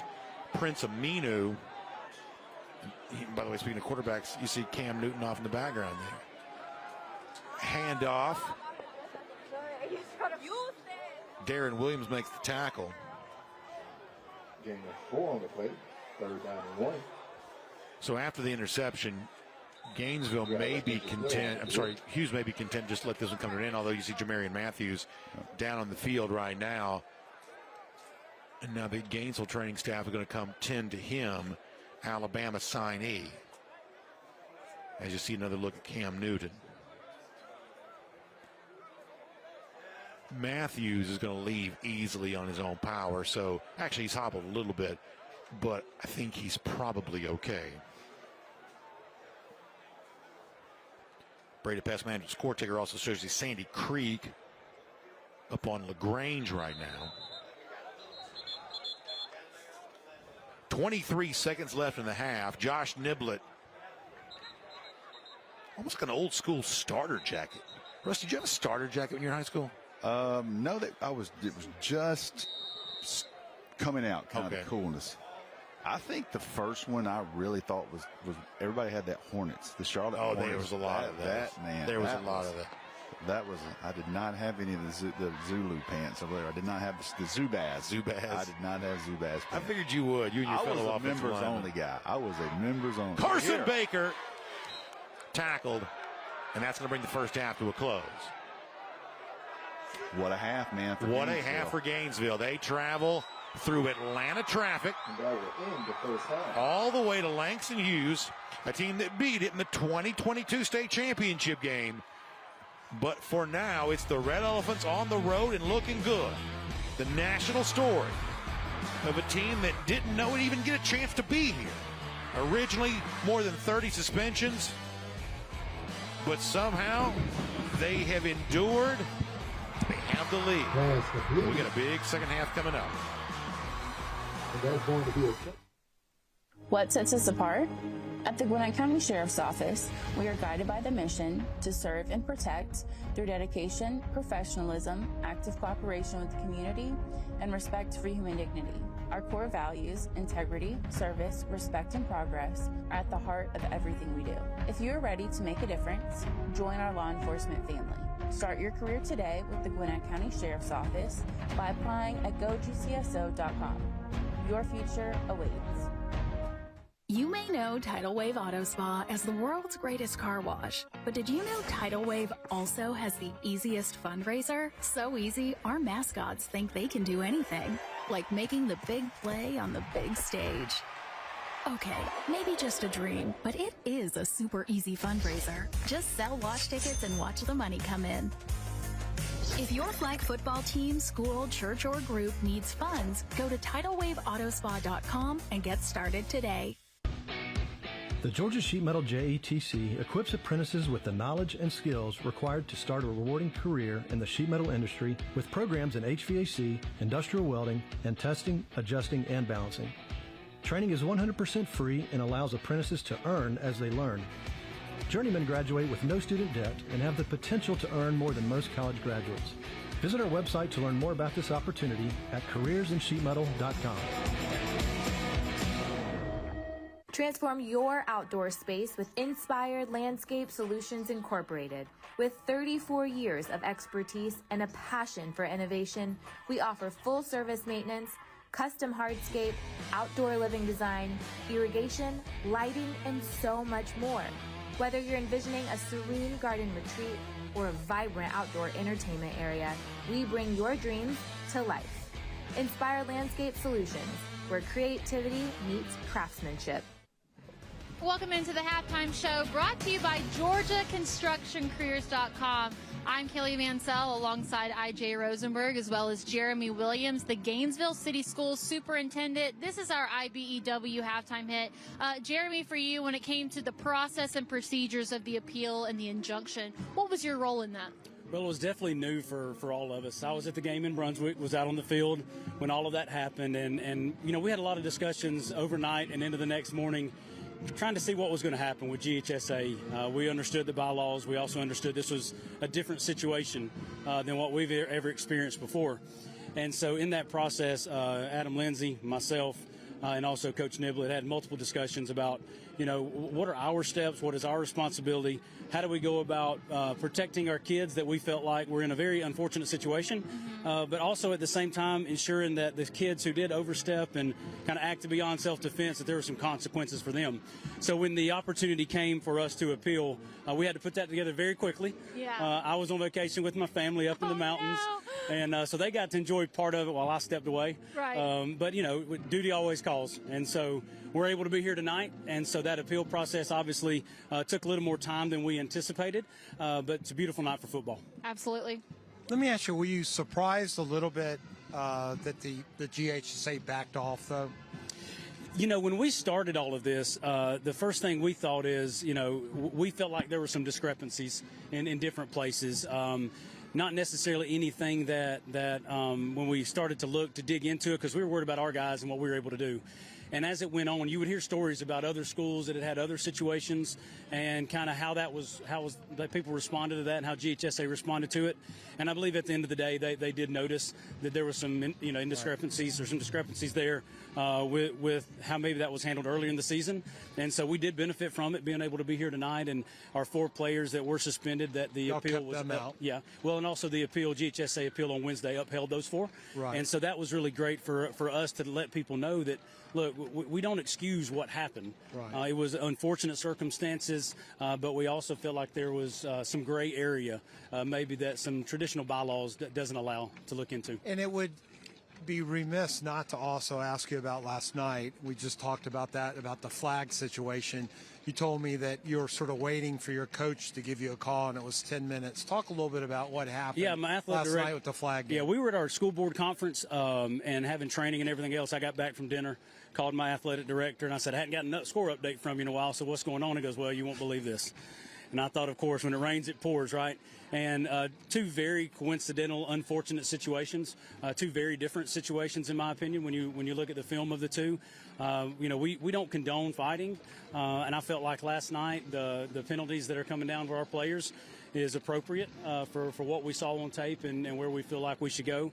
It's a learning opportunity. First year we've had flag football. First time a lot of those ladies have been on that field, and so we'll just learn from it and improve. As superintendent, though, I talked to Tim, the executive director of the GHSA. We had him on and asked him what he learned from this. What, as a superintendent, do you learn from this?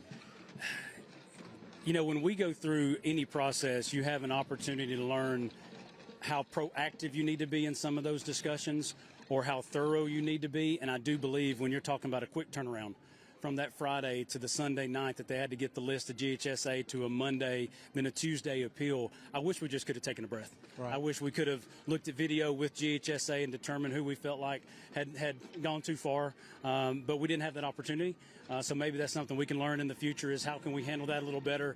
How do we slow things down to zoom in on the video if we're able to and truly pick every kid and go down? And I just didn't feel like we had that opportunity because it was a little rushed on our end as well. And to me, that's the biggest thing we can learn from it. And based off that response, where does y'all's relationship with the GHSA currently stand, and how can y'all work together more cohesively moving forward? Yeah, we had a great conversation, Dr. Scott and I did earlier this evening before the game.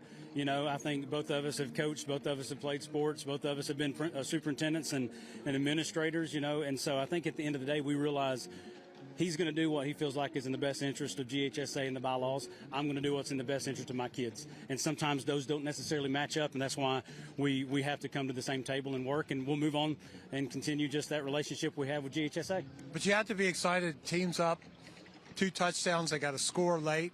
So you have to be excited about the way your team's We're responded. up 2 scores. We're happy. We get the ball to start the second half in a minute, or I guess right now our Big Red Machines out there performing, all 250 strong, and great turnout from our fans. Just couldn't ask for a better night so far. Let me say one other thing. I want to bring up a clip. So I spent 15 years at the Atlanta Journal-Constitution. 40 years ago, I wrote a series of stories on steroid use by football players in Hall and North Gwinnett.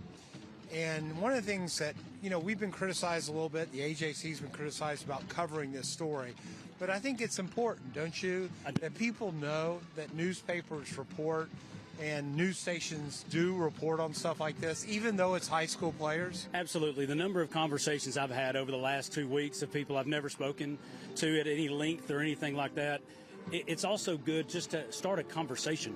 And that's really what our role is when it comes to media and other things, is we don't want to hide from what's out there, because it's a learning opportunity for us, for others, for our students. And, you know, at the end of the day, we want to make sure our stories are heard so other people can also learn from them as well. We appreciate you joining us. I think, like most of your community, we're ready to move on from this. So here coming up, we're going to celebrate one of Gainesville's student athletes with our Duncan student athlete. We'll be right back after this.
Okay, going back to 1.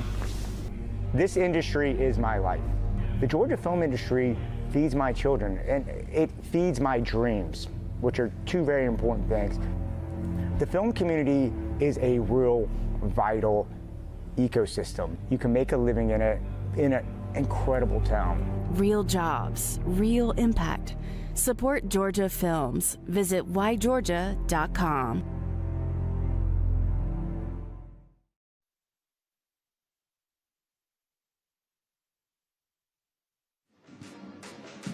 Welcome back to the Halftime Show, brought to you by GeorgiaConstructionCareers.com. I am joined by Evelyn Terry, our Duncan Outstanding Student Athlete tonight. She's a junior at Gainesville High School, where she participates on the cheerleading team. What's your favorite part about the sport? And I have to ask, how do you guys stay warm out there on the sidelines? Well, definitely when we're being active on the sidelines, it's kind of easy to stay warm. I'm pretty hot right now. But we have layers on, and a lot of people have headbands and gloves. And then also, too, you're going to have to give me your red lipstick routine after this, because it has not moved since the last time I saw you. But part of being a student athlete is the student part comes first. So what other clubs and organizations are you involved with at school? Well, I'm involved in the DECA Club at my school, and I'm also a work-based learning student. I'm a marketing intern at my school, so I work in the school, and I make Instagram posts for the CTAE program. And how does the work-based learning program help prepare you for the future? It basically shows what careers you want to be in, and it gives you an opportunity to experience work while you're still a high school student. So based on your experience with the marketing internship, do you have an idea of maybe what you want to do in the future with that marketing background? Definitely marketing is what I'm looking forward to in college. I definitely want to experience my skills and kind of go more into that. All right, so last thing, you're in your junior year. What's your favorite memory that you've made so far this year, and what's the one that you're most looking forward to? Definitely game day competition. We just experienced that a couple days ago in Columbus, Georgia. That was a very fun experience. And then hopefully just making it to state. Well, thank you so much for joining us tonight, and congratulations on being our Duncan student athlete. Thank you so much. All right, guys, when we come back, we're going to go through scores from all across the state and then, of course, show highlights for the first half. Man, you know how to do this? Man, I don't even know. I was flipping burgers last week. Violation, unsportsmanlike conduct, impersonating a craftsman.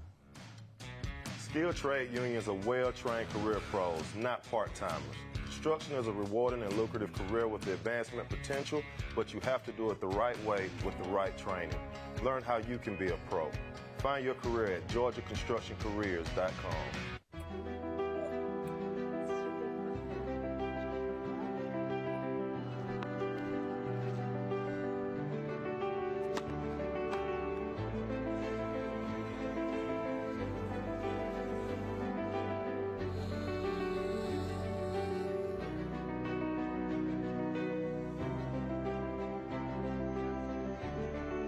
For a healthier future together, look to Northside Hospital.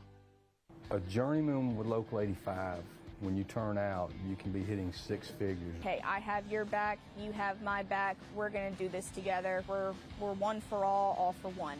College just wasn't for me. Let's look into actual career jobs that wouldn't take college, where I wouldn't, lose money and all that. Instead of losing a lot more money at the end, why not make money and make more money at the end?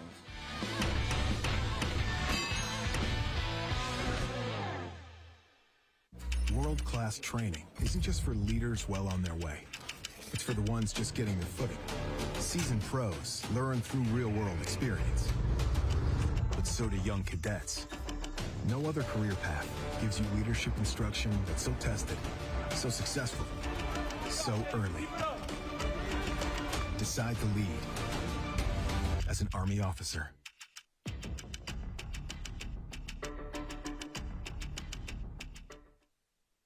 Welcome into the Score Atlanta studios. Today we are here with Kenny Mullins from Georgia Construction Careers.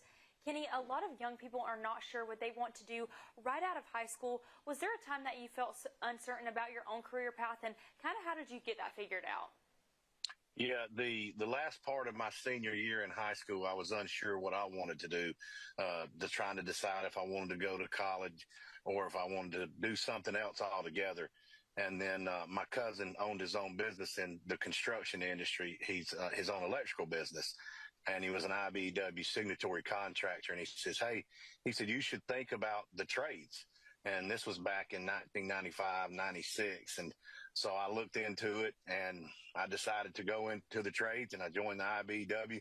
And it's been one of the best things that I've ever done, and I've never looked back. And Kenny, for students or even adults who are not sure how to take that first step, what advice would you give them to taking a first step towards a construction career? Well, one of the easiest things to do is visit GeorgiaConstructionCareers.com, and we have all of the different trades that you can go into and, check out what we do in each trade. And so that was the first place I would start. And the career path is amazing. The benefits are very good. It's a great career. It's not a job. It's a career. So go to GeorgiaConstructionCareers.com. I mean, Kenny, so many industries across the board are being impacted by AI, new technology, but the skilled trades, there's a lot of stability there as job security is concerned. Just talk about that. So I haven't seen any technology to where there's robots or artificial intelligence that can actually do construction work and do the craft with their hands and use their mind and be at work every day and do what we do. It's a physical job. You're out in the elements. I hadn't seen one robot that can do that yet. So we're AI proof. I'm not saying it won't happen 30 years down the road with technology, but for the most part right now, you're going to be safe if you get into the Georgia construction careers. And Kenny, you mentioned that GeorgiaConstructionCareers.com lets you explore 19 different crafts. Just talk about how that helps someone find the right fit. Well, it caters to your interest, whatever you like to do, from carpentry to electrical work. You may not know what a millwright does, so you may want to be a millwright. You may not understand what an iron worker does and what it entails to be an iron worker or a pipe fitter. There's just so many different trades that you can go into. You may want to be an elevator constructor or an operator. There's so many things that you can do, so it's good to go on there and look and see what interest you have in which career that you want to take. So you can dive into it and go down in that rabbit hole and research all our different crafts, and they're all great careers. They're all great careers that offer really good money, a pension, and family health care. And then, Kenny, how is Georgia Construction Careers working to recruit the next generation of skilled workers? So Georgia Construction Careers, we're always advocating. We're partnering with SCORE Atlanta and the high school football. You know, this time of year is one of our favorite times of the year. And so we're trying to organize in every area of the state. So this is one way we do it, is through the Friday night football. We also have another path. We have a Georgia Building Trades Academy.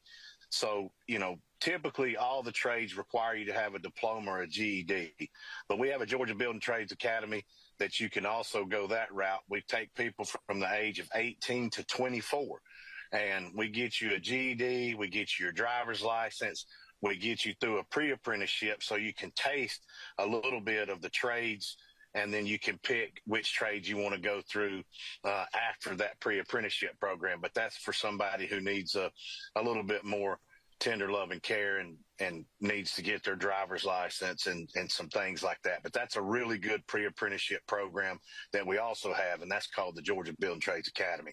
So there's multiple ways you can go.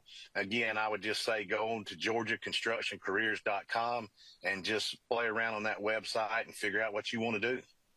Again, from the SCORE Atlanta studios, that is Kenny Mullins with Georgia Construction Careers. Kenny, thank you so much for joining us today. Thank you, guys. It's been a pleasure. High in the air, deep center field. The grand slams. Fastest to 200 strikeouts. The buzzer beaters. All-out blitzes. Where Friday night heroes rise and local legends reign.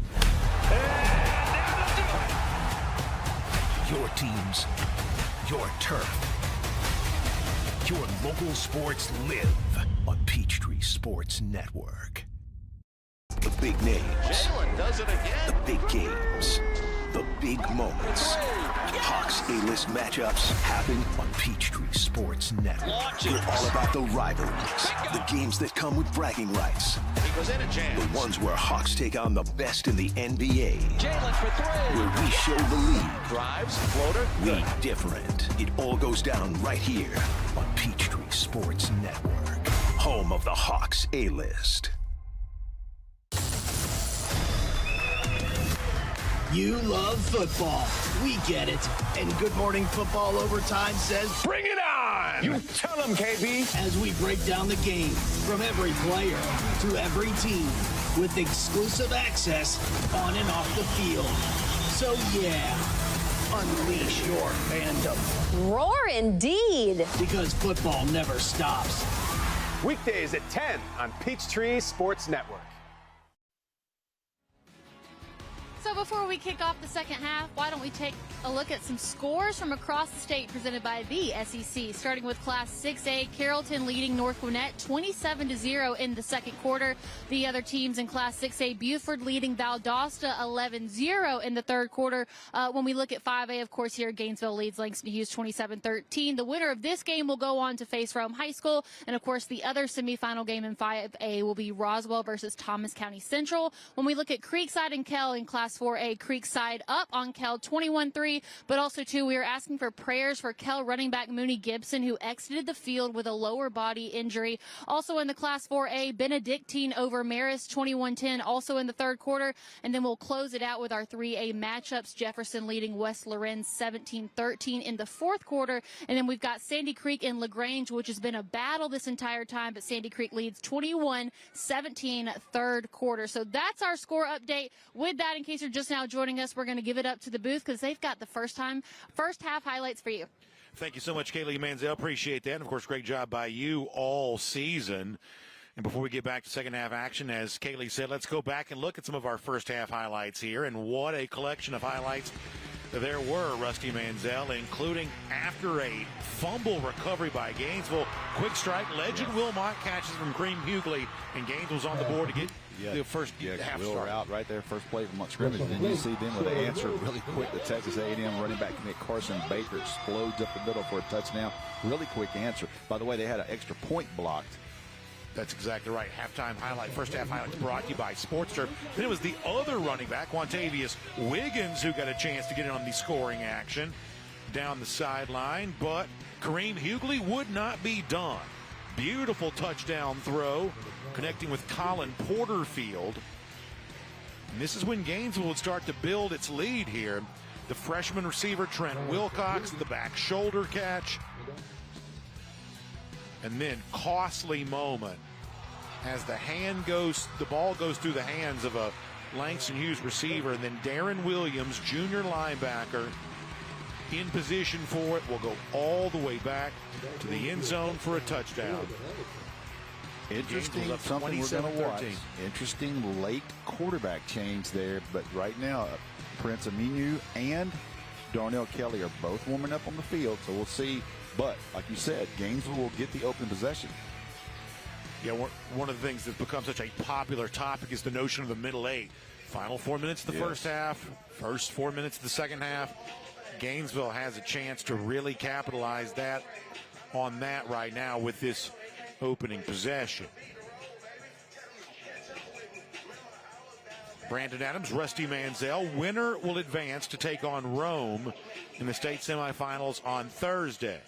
The other state semifinal game was also postponed to coincide with this to give equal rest to both teams in the state championship.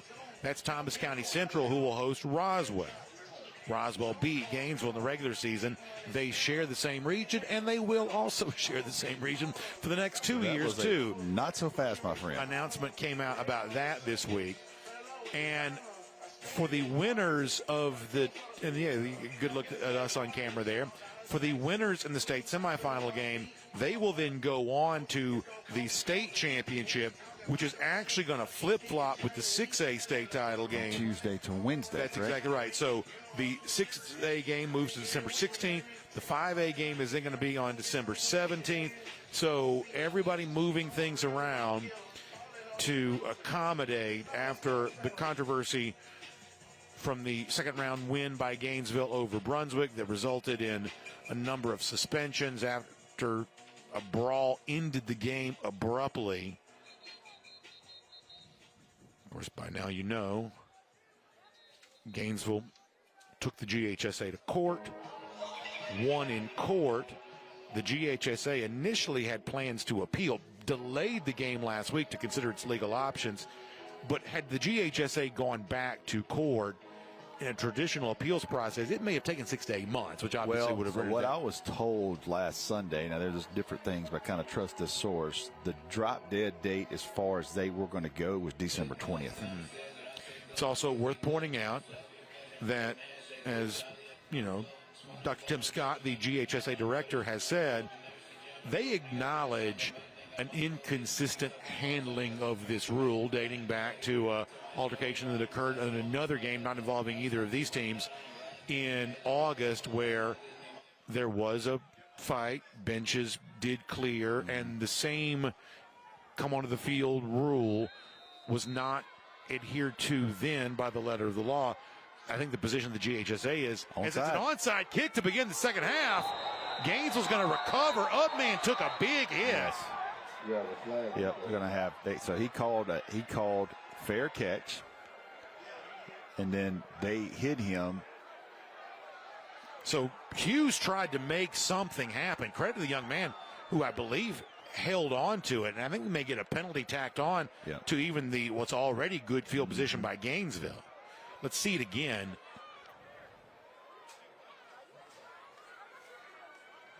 Yeah, that's definitely going to be. So on the receiving side of this is Timothy Cole, a freshman. That was a good job of calling a fair After catch play there. was over, personal foul, unnecessary roughness. Kicking team. 15-yard penalty, first down. So it's a 15-yard penalty on the kick catch interference. And good job by what I believe is a freshman, Timothy Cole. Yeah, he clearly calls for it. Very smart. It's a big hit. And boy, that's costly for Langston Hughes, because now Gainesville's going to begin. It's already up 14 points. It's going to begin its first possession to begin the third quarter in Panther territory. Hughley going to hand to Newkirk. It's been a quiet night tonight for Nigel Newkirk, but he's still driving his feet right now, though. My goodness. Wow. He's going to move the pile. That is a close. That's going to be 9-yard gain at least. Wow. Coming into tonight, Newkirk has 1,425 yards. It's an amazing season. And on this particular play, he shows you why. See if they take a shot here with 2nd and 1. See what they do with 7 here at the bottom. It's Colin Porterfield, who already has a touchdown in the game. Instead, that's going to be a handoff to Newkirk again.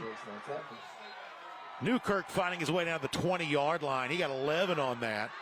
And chains are going to move again for Gainesville. Yeah, big dose here of Newkirk early. He's running through arm tackles. So Sergio Ruiz, the tight end, act as a lead blocker on that. Here comes Gainesville.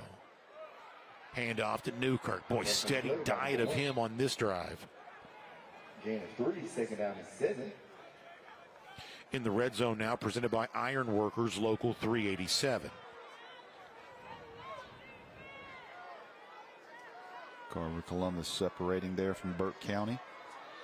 As Rusty said earlier, the alumnus of Carver, Jarvis Jones, coaching in his first year as alma mater with a chance to put up a state championship game. I'm sure in Atlanta, Dale McGee's probably watching on tonight on that one. Hughley going to try to keep it himself. He's going to shake free and eventually go down. Tough yards there. Yeah, still got positive yards on that. It'll be 3rd down and about 4.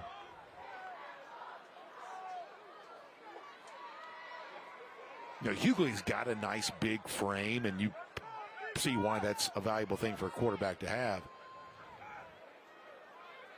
He's going to run off quickly. That's not an equipment issue, so he's able to toss his hand warmer off to the side and come back in.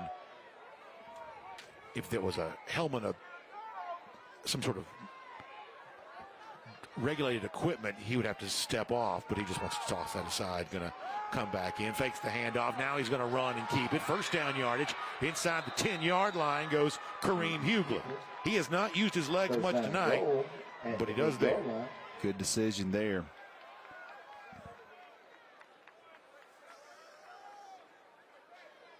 I'm not so sure if that wasn't a design run, because the tight end was blocking the entire time. Yeah, you saw Cam James there, Furman signee. He's really sealing off that edge. It's Dwight Lewis in a tailback. The change of pace after Newkirk helped get him down here. Bottom of the screen. Going to be handoff to Lewis. Lewis working middle of the field, driving inside the 1-yard line. 7 on that play on 1st and goal. That's going to bring up 2nd and goal right from the goal line. Boy, they are running right at Langston Hughes right now. Keep in mind, Tyler Ford's a junior, got 16 offers, including Georgia, Miami, Tennessee. Bryson Hurts, a junior, got 16 offers in power forwards such as Ole Miss. Crew Molitor, the center, signs with Georgia Tech. Carter Mathis, junior tackle. He's got big-time offers. Yeah, right tackle's got a bunch of offers. And they are riding that offensive line right now. Yeah, look at this. Shoe to shoe. 2nd and goal. Receiver goes out in motion on the left side. Hughes going to throw it, and wide open. Well-designed play for a touchdown. How about that? Sergio Ruiz with a beautiful block on a Hughley run earlier. Gets his 3rd touchdown of the season. Are they going to call this? Is it a pick play? Is they going to call this a pick?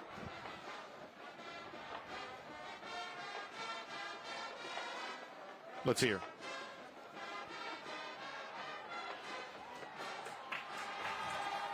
There is no foul behind the line of scrimmage. Interference.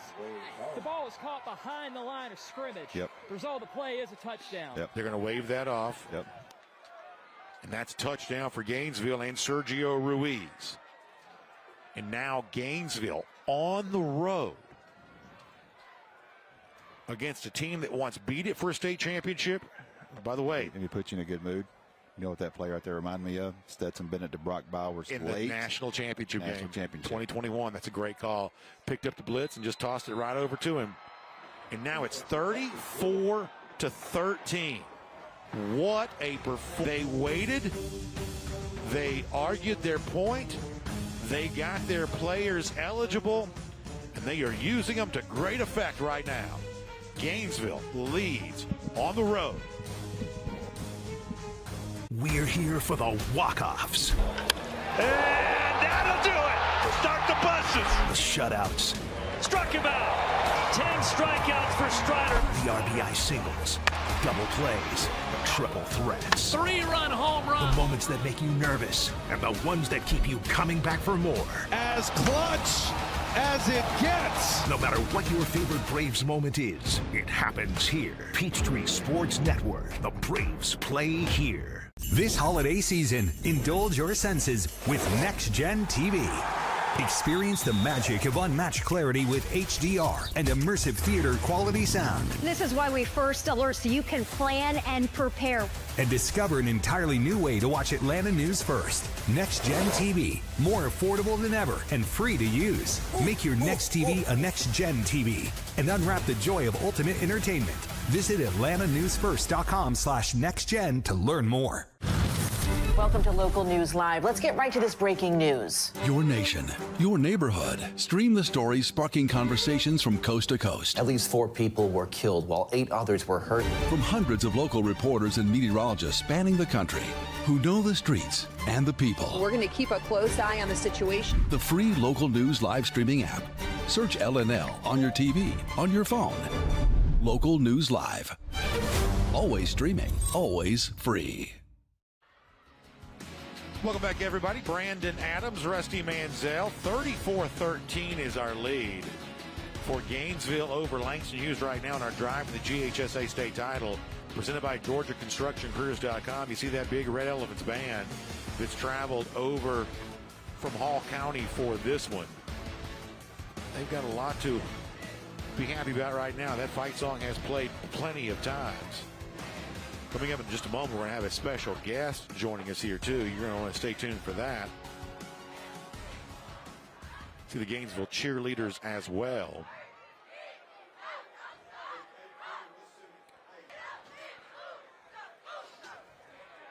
$8:23 to go, third quarter play. Our kickoff brought to you by Legacy Structures. Ruben Gonzalez Lopez will do the honors here. I mentioned this a little earlier. A lot of history between these two schools, both a state championship in football in 2022. Langston Hughes also once beat Gainesville state championship in basketball, too. So Hughes has been a nemesis for the Red Elephants. Here is the kick, and it is a boomer into the end zone. And with that, we'll get ready to send it down to our I.J. Rosenberg, standing by with Cam Newton. All right, we're here with Cam Newton. Cam, out here supporting your friend, Langston Hughes coach, Coach Hines. Talk a little bit about bringing your family out here, and I know you love high school football a lot. I mean, it's the rawest form of football.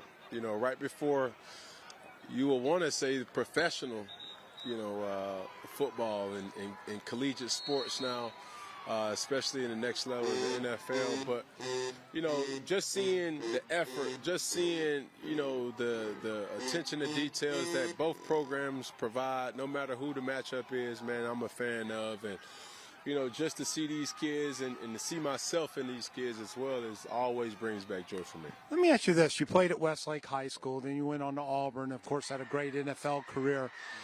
Did your high school career, we just put you in the Georgia High School Football Hall of Fame just about a month ago. How big was your high school career when you look back to it? It's unfortunate because I really didn't understand football. I thought I did, but I didn't. And that's not a knock to the coaches. It's just my immaturity and the skillful ability that I had. I think playing football at the next level really slowed the trust down with just relying so much on, the skillful prowess more so than incorporating both the mentality as well as the skill set. And, when I look at, my Westlake days, we had a great group of coaches, and wish we would have did more with what the talent that we did have. Last question. I know you got your kids out here. We want you to get back to them. How are you enjoying television? I hate it. Can you tell? You got a different outfit for every day? Yeah, that's the joyous part about it, man. I've always stood on the principles of expressing yourself. Sometimes, without even opening up your mouth, you can tell a story with that. And I've always been very bold in that, and I just hope that people get that from when they see me.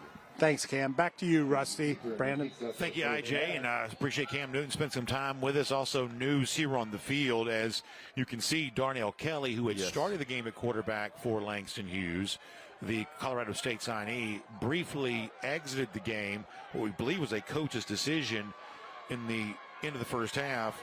Now back in for Hughes' drive in the third quarter. And he's going to throw.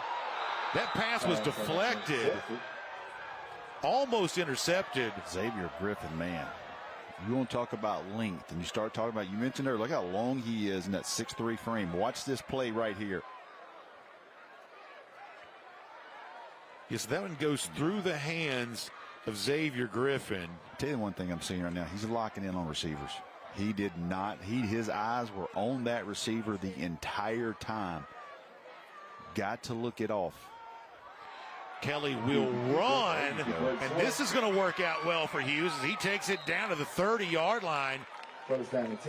21-yard run for Darnell Kelly, and that'll certainly get the folks here at Langston Hughes excited. That's the part. Use him right now. Use his legs.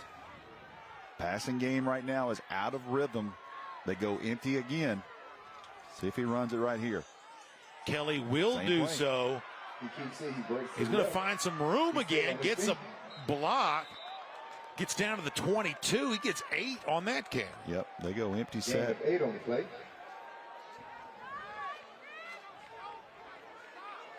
Second down and 2 for the Panthers. So not able to get the passing game going right now, but proving to be very valuable with his legs. Same formation. Keep money at 50 carries for 508 yards. That's a pass complete to Julian Kendrick. And that's going to move the chains again here for Langston Hughes with 6:36 to go. Boy, they need 7 right here. They need a touchdown right here, and you're right back in this thing. In the red zone, brought to you by Iron Workers, Local 387. Empty backfield look. 5 receivers for Hughes. In motion and taking the jet sweep handoff, it was Quantavious Wiggins. That's a nice job by that Gainesville defensive back. Second down and 6 for the Panthers. I believe that was 26, I believe. Is that Roger Holder, the safety? Yeah, they list him in 155. That means you know he's not 155. He came up, made a really good tackle there. You got to stick your face up in there. Nice job, run support. Wiggins gets 4, makes it 2nd and 6. As Rusty said, any hope for Hughes seemingly depends on a touchdown on this drive.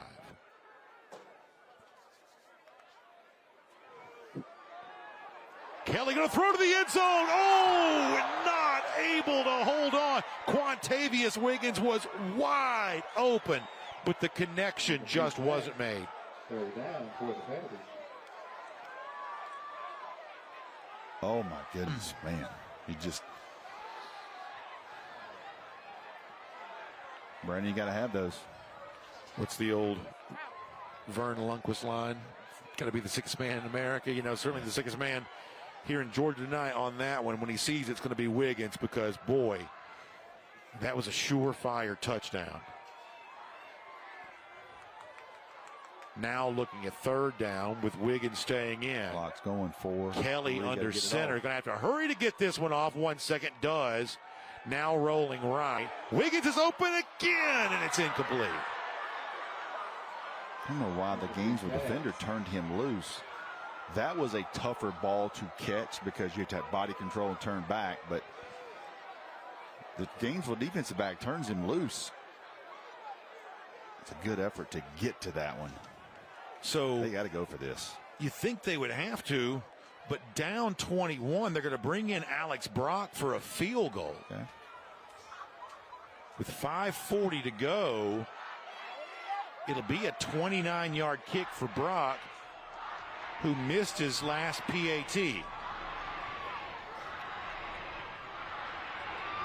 Brock's kick, plenty of leg, and it's good. And it's good. So that makes it 34-16. Interesting decision to kick I wonder that. if you just say, we got to have something here. So they do get some points and try to build on that. With 5:35 to go, though, it's still Gainesville on top. Sizable lead, 18 points. We'll take a quick timeout. We'll come back and show you more third quarter action. State quarterfinals in 5A on Atlanta News First. Dang, where you get this car? You need to join the union. The union? Absolutely. You can get 10 of these. Union construction workers earn the highest wages with the best benefits and the most protection in the construction industry. Find your career in construction. Go to GeorgiaConstructionCareers.com and start your future today.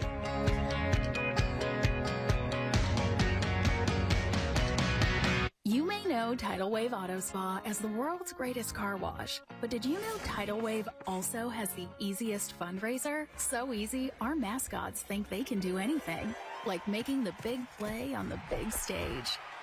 Okay, maybe just a dream, but it is a super easy fundraiser. Just sell wash tickets and watch the money come in. If your flag football team, school, church, or group needs funds, go to TidalWaveAutospa.com and get started today. What happens after you graduate? Will you go to the next level? Will people have your back in the heat of battle? Will you still train like a champion in the pursuit of greatness?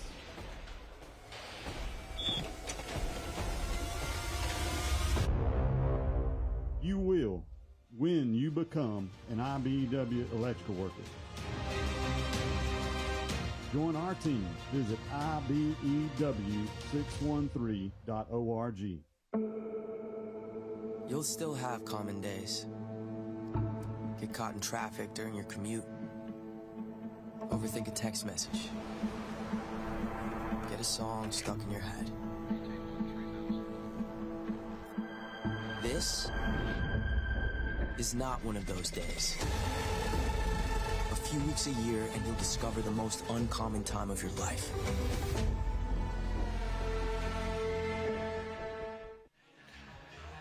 Brandon Adams, Rusty Manziel, Kaylee Manziel manning our host position. IJ Rosenberg hanging out with us tonight, too. 34-16 is your score. Gainesville leads Langston Hughes. Alex Brock just kicked a 29-yard field goal, though, to inch a little bit closer for the Panthers right now. Brock, on the opening kickoff of the second half, attempted an onside kick. It resulted in a kick-catch interference call, and great field position for Gainesville, who capitalized for another score. You see legend Wilmot on your screen. Wilmot will get a chance to watch this one bounce and goes in the end zone for a touchback. First down and 10 for the Elephants from the 20-yard line.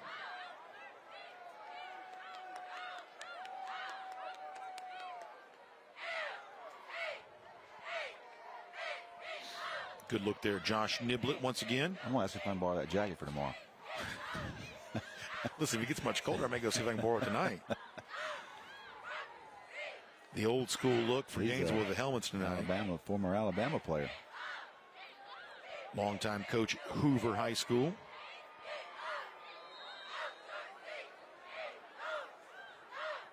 By the way, former Hoover head coach Rush Propst, a state champion tonight in the 2A classification in Alabama. There's the handoff. So Nigel Newkirk, he may have slipped on the turf. Boy, he's been putting up 50 tonight. What a run that program has been on. I don't know who's going to dethrone them. They are really, really good.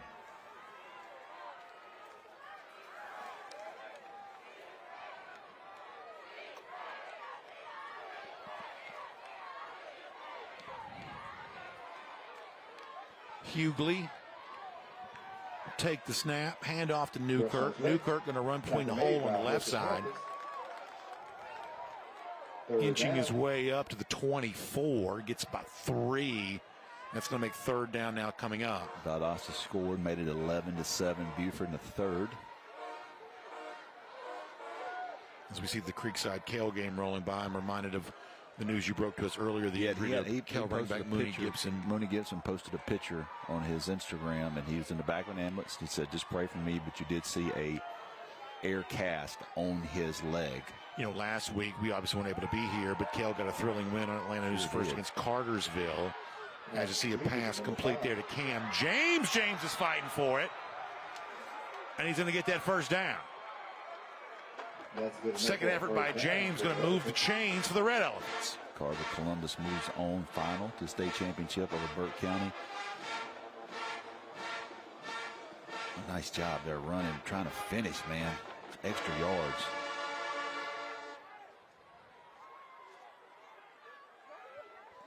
James is also the long snapper on this team.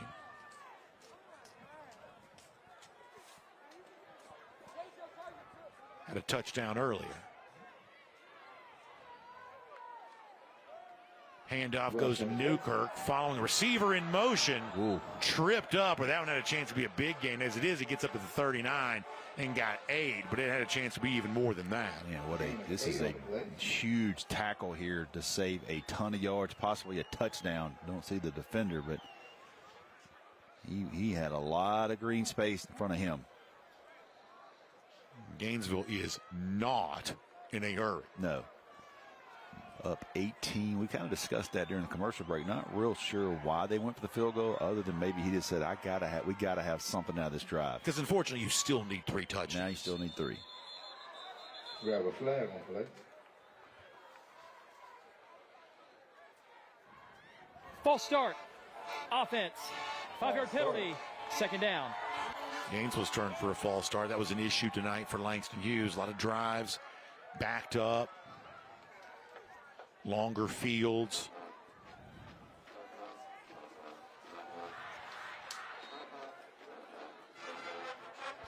Plus, he's still got a ways to go here, but I'll tell you, it's been another great season of doing high school football here in Atlanta News First. I live for these Friday nights, I don't want to talk about it right now. I live for them. Me and you were sitting here week 1 going, slow down.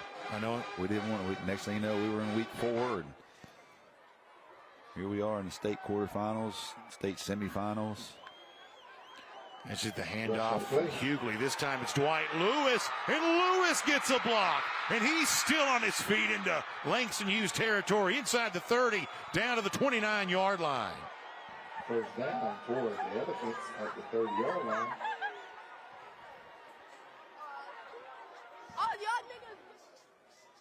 Boy, look at the holes, man. Just nobody there. Lewis is just a sophomore. Pretty good year in his own right. 781 yards coming into tonight, averaging 8 yards per carry.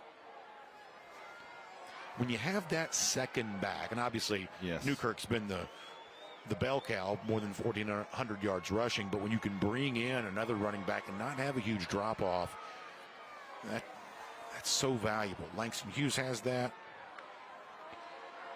Hughes going to try to send pressure, and nice, beautiful connection. Colin Porterfield. That's the Second time that there has been a gorgeous 37 back shoulder play. They're throwing the back shoulder on 37. That's the third one they've thrown on him. And you see the size, not the biggest guy. Another 6'3" player from Gainesville. Yeah, I mean, it's not his fault. He's trying to guard a 6'3" wide receiver. But they are definitely going after him with the back shoulder throw. That's the third one. Porterfield, who caught that and has a touchdown earlier, has 6 offers. Georgia Southern, Memphis, Appalachian State among them. In the red zone, brought to you by Iron Workers Local 387. Phillip Williams goes in motion. Williams is his team's leading receiver. He's been relatively quiet tonight. Langston Hughes brings in another defensive back. They bring in number 23, Deshaun Lawrence. So with Gainesville calling a timeout, we'll also give you a reminder about our friends at Breda Pest Management. Speaking of all the fun that we have, Breda, a big part of that too, each and every week. And if something that's not fun, the notion that critters may be crawling in your attic, you don't want that. That's why Breda Pest Management is standing by for you, because you call them and you get a highly trained expert to kick those critters out under the Breda Wildlife Guarantee. If any critters return, you're covered at no additional cost. Breda, they handle bugs and critters.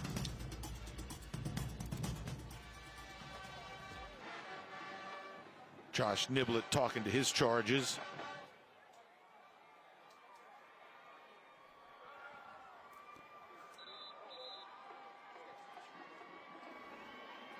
Gainesville looking to advance to the state semifinals for the first time since 2022. Upset by Sequoia last year. Lost to Woodward Academy in the quarters in 2023. Played for a state championship in Niblett's first year of 2022. That was the loss to Langston Hughes. Williams goes in motion again. Similar look to the previous play. He gets set. Now another man goes in motion. Who's going to roll right? Now look back left. Bides time with his feet. Throws it. It's incomplete. Tried to connect with Landon Williams in the tight end. Langston Hughes had that covered pretty well. Dangerous throw there. You got to throw that one away. You got to throw that one away. Good job by Langston picking this up. Throw that in the back of the end zone. There's a lot of green jerseys in that area. He's really trusting the big-bodied Williams in his tight end, which, stop me if you've heard this, happens to also be 6'3". And really, you know, we've obviously seen the Josh Niblett offense a lot over the years. The tight end position has always been a really underrated aspect of that offense. His son played a couple years ago. Son's played tight end there. That's always been a sneaky, valuable position in this offense. Second and goal, handoff to Newkirk. Newkirk lowers his shoulder, drives with his feet, and going to get to about the 3. In no hurry. Clock running up 34-16. This from Gainesville has been a very impressive show. Their offensive line has really impressed me. I mean, they have really been good. Their defensive line stemming, you know, if they wind up playing Rome, I know John Reed, they are going to practice the stem 3 million times next week. Because of course, John Reed loves defensive line coaching as much as anything. He coaches that position. Mm-hmm. Third and goal with 70 seconds left in the third quarter. Hughes trying to pack as many guys as they can near the line of scrimmage. Newkirk, though, just going to slam straight ahead. Probably got a yard. This is going to be a big fourth down right here. What Gainesville does. He's going to take the points. Yeah, they're going to send Logan Gailey back on and try to get retribution for the field goal they allowed to Langston Hughes on the previous drive.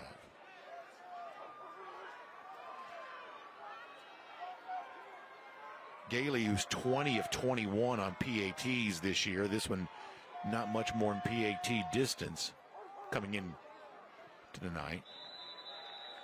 And Gailey puts it through. So Gainesville allows 3 points and then gets 3 points right back. Extends its lead now to a full 21 points once again.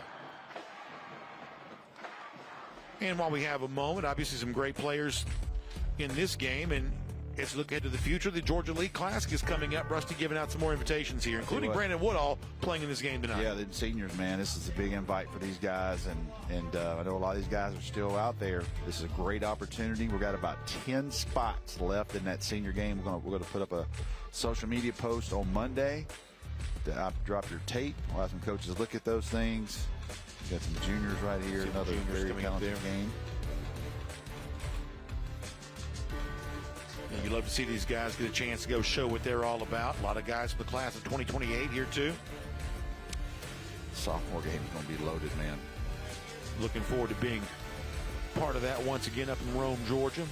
Returning to Rome this year. Back to Rome, man. Get back to the roots up there.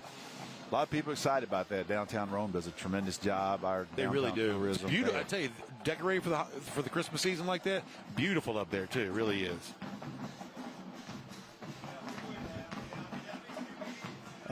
Really very nice. Downtown it'll be popping, and you come in right after Christmas. It's going to be a good event. It'll be the biggest one we've ever had. Got girls flag football. Everything's on Atlanta News First. It's a great opportunity to showcase this talent around the state and around the country. See Gonzalez Lopez, this kick returnable. We've had some big returns in this game.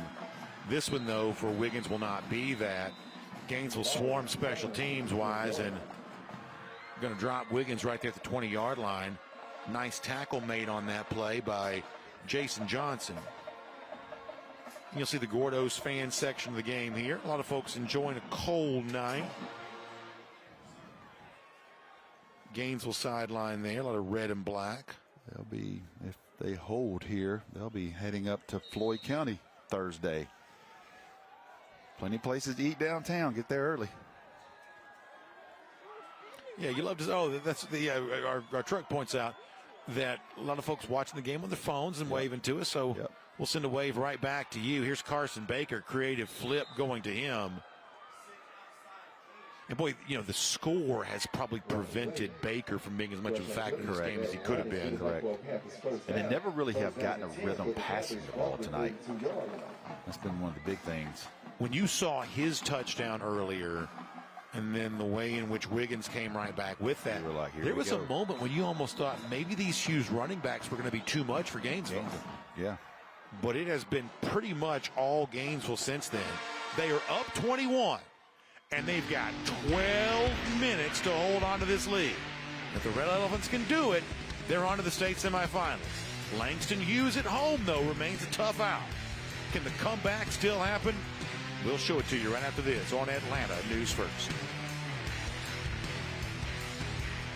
Merry Christmas from Satterfield and Dempsey Jewelers. Lab-grown diamond jewelry, 30 to 50% off. Natural diamond earrings, 30 to 50% off. Large selection of estate jewelry, 50 to 60% off. From our family to yours, Merry Christmas and God bless from Satterfield and Dempsey Jewelers. High in the air, deep center field. For the Grand Slams. Fastest to 200 strikeouts. The buzzer beaters. All-out blitzes. Where Friday night heroes rise and local legends reign. Your teams, your turf. Your local sports live on Peachtree Sports Network. Make yourself known now. 8310 in traffic pursuit. Oh my God, here. Investigate TV Plus begins with real people. We investigate stories that impact you and inspire change every day. Something is broken. Real problems. Why are they hiding it? And real solutions. My daughter was dying in front of me. What was your reaction when he said that?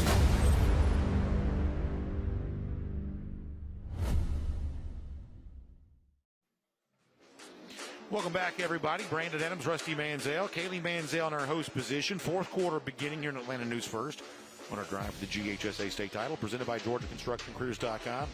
Gainesville leads. You see Andrico Hines hoping to do something about that. It's already been a successful first season for him. 12-0 coming into tonight. after having been the offensive coordinator of the state championship team. Correct? Well, no. Okay, yes, okay. Handoff to Baker. Benedictine pulling away late. I tell you, man, I talked to Moultrie about playing Benedictine, and they said, Rusty, that might have been the best defense we played all year. They're going to play Creekside next week, or in 2 weeks, whenever that state championship game, 10 days. Different thing to say than who the best is, because obviously it's smaller classification. Creekside's been the most dominant team. No question about it, man. No question about it. Who is the best team? Who do you think is going to win 6A? Right now, I think Carrollton's the hottest team. Buford, listen, there's so many storylines with Joey King and Buford. And those Cartersville Buford things. I mean, that thing's going to be, unfortunately, it's like my Dragons are going to fall short. I hate to see there. that. Great run for them, Great run. Unranked team to the Final Four. A bunch of kids that grew up together. Brandon Haywood. Just unbelievable job by that team. And got a chance to spend some time with them last week on Thanksgiving morning. Just a lot of buzz around our little town, and so proud of them. And I know they'll be. There's nothing like when your alma mater or your community school, when it goes on a run in the postseason, it really does bring the whole collection of neighborhoods together. It's great. Yeah, man. See Carson Baker again. I tell people, I'm old. I don't remember scores, but I remember crowds. Oh yes, I remember the buzz it puts into a community. Especially when it's a small town, when you got something like that going. See a host of Red Elephants bringing Baker down.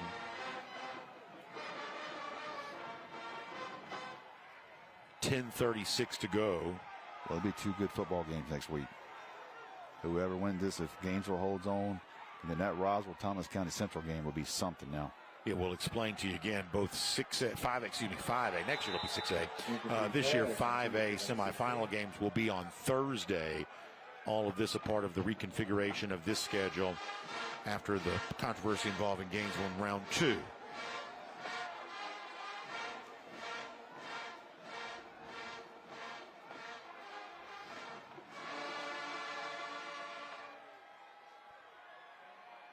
Tomorrow, SEC Championship in Atlanta. Conference Championship weekend. Got any stakes in the game for Georgia and Alabama? Any big feelings associated with that one?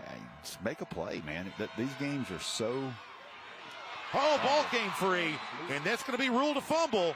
And Gainesville's going to pick it up. Jamarian Matthews is going to pick that one up.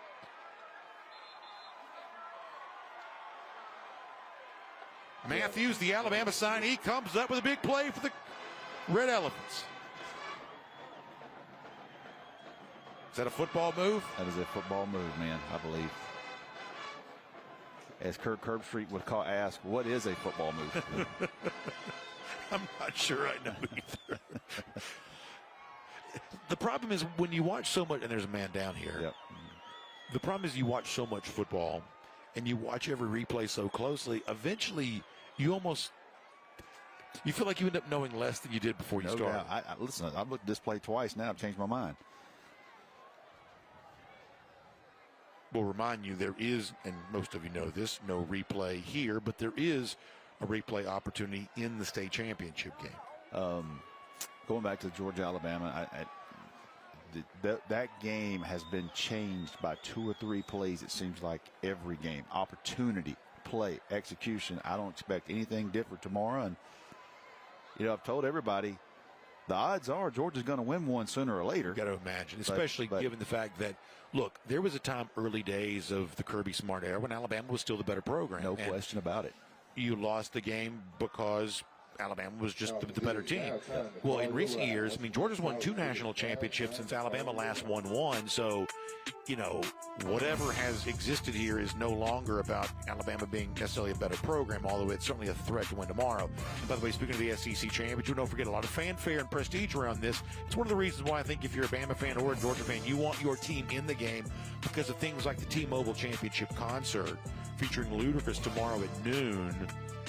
At the Dr. Pepper SEC Fan Fair. Of course, Marty McGee broadcasting too. So it's a big, just Atlanta has always been a great host city for the SEC championship. The league does it so well in Atlanta. I still love the game. Obviously, we talk about Georgia every day. I'm proud that Georgia's in it. Were you rooting for Texas A&M last week? Look, I think it's good that Georgia's there. It may only be to a slight degree, but I do think it's good that Georgia's there. As you see a pretty spirited conversation going on with Josh Niblett. I don't know if that's about extracurricular activity or not.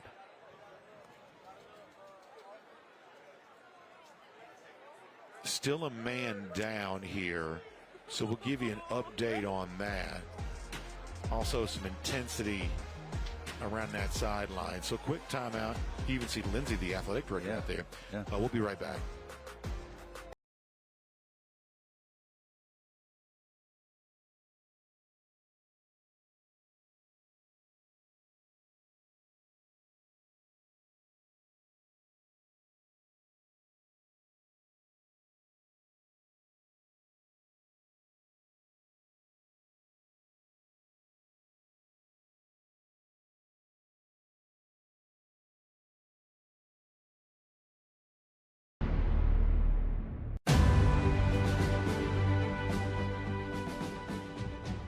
As we count down to the 250th anniversary of the signing of the Declaration of Independence, it was on this day in history, December 5th, 1775, that Henry Knox arrived at Fort Ticonderoga to embark on one of the most challenging operations of the American Revolution.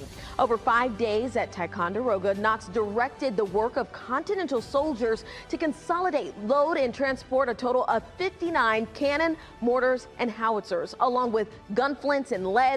Weighing about 60 tons, this material was desperately needed by the Continental Army outside of Boston. From Ticonderoga, Knox began a 300-mile journey over the Hudson Valley, the frozen spine of New England, and into history. America 250 is sponsored by Van Sant Law. If you're in an accident, make the right call. Van Sant Law. We're back here live where medical staff continues to work with Brandon. We believe it's Brandon Woodall, a senior receiver. You see prayer on the Gainesville sideline. See Coach Niblett leading Coach Niblett leading that. The team is involved in this. You also see the Hughes players taking a knee. We believe it's Woodall who's down here, and they are unfortunately bringing out a stretcher for him at the moment. Involved in a collision on that last play. Now both coaches are going to come towards the middle of the field. Josh Niblett and Enrico Hines here.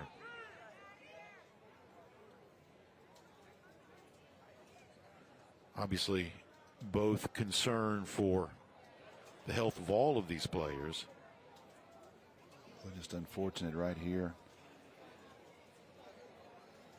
Anytime, but you get to the end of a game like this, and such a scary moment, man.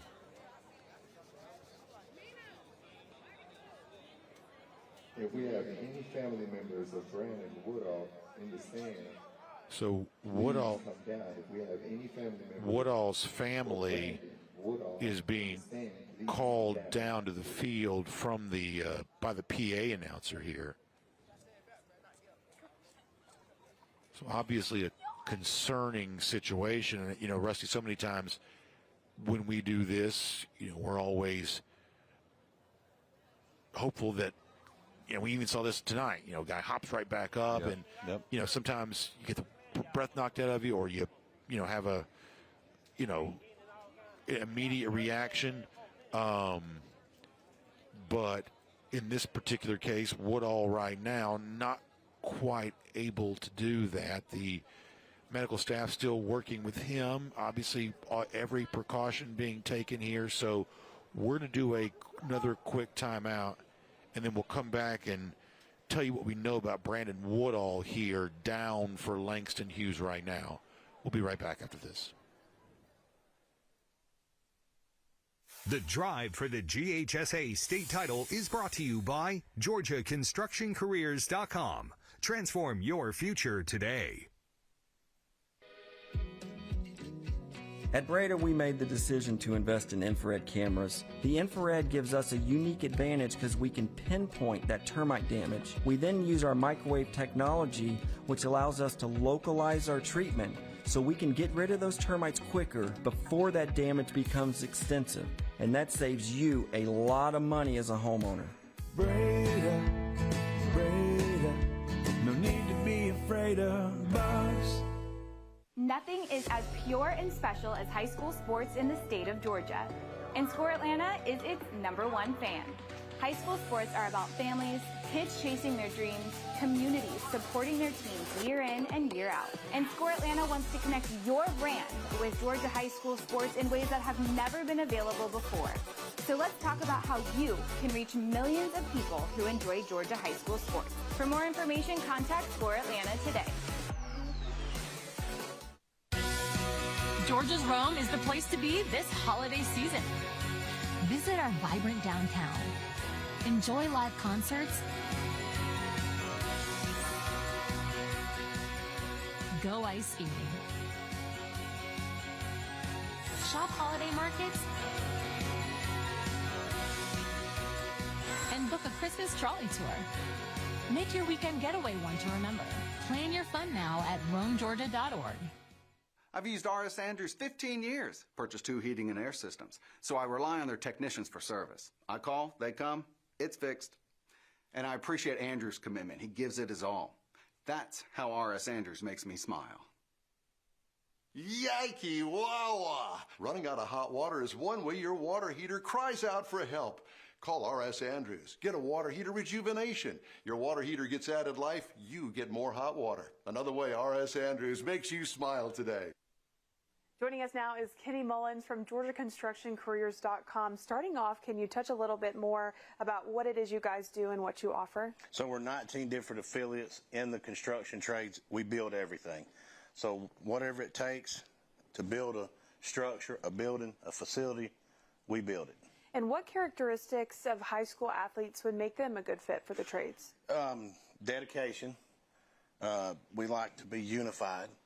And you got to want to be something that's part of something that's bigger than you, because we're a brotherhood and a sisterhood. And then job markets are very competitive, but you guys want to grow. You guys want to get more people involved. Just talk about how much room for growth there is for you guys. There's a lot of room for growth. I believe, I don't have the numbers right here with me, but our increase in females, so we're all inclusive. We take everybody in. Our females, our sisters have grown in the last 4 years tremendously. So, you know, we take everybody in, and there's plenty of room for everybody to enjoy the benefits, to enjoy the brotherhood and sisterhood and the pension and the health care and everything we offer. And we're all inclusive. If you'd like to leave students with a message, what would that message be? Go to GeorgiaConstructionCareers.com and build your future today. And then you mentioned more females in the workplace. We've seen flag football also increase. Where do you see this trend going? I see it being very good for us as a country and a state and for all the trades, because we want to change the stigma to let everybody know that we are all inclusive. Like, women do this job just as good as men. And so with the growth of flag, females being more active and that avenue being there, we're recruiting in that area too. We have a lot of good opportunities for everybody. You mentioned building your future. Can you touch on the benefits that come with joining Georgia Construction Yep, Careers? you get a full family health care, so you're covered, your whole family, for all your health benefits. We have defined contribution, defined benefits, which are pensions. They're true pensions. Our partners are great. Our contractors pay into your pension. It's not like a 401k. You're not deferring your wages. You're getting a true pension paid hourly by our contractors when you go to work at Georgia Construction Careers. For those interested, you can go ahead and head now to GeorgiaConstructionCareers.com to learn more. Kenny, thank you so much for joining us, and we'll be back right after this short break. All right, we are back here. You see Brandon Woodall. Applause coming out for him as he is leaving the field right now. injured on the previous play, has been put on a stretcher. I did see his arms moving a little earlier.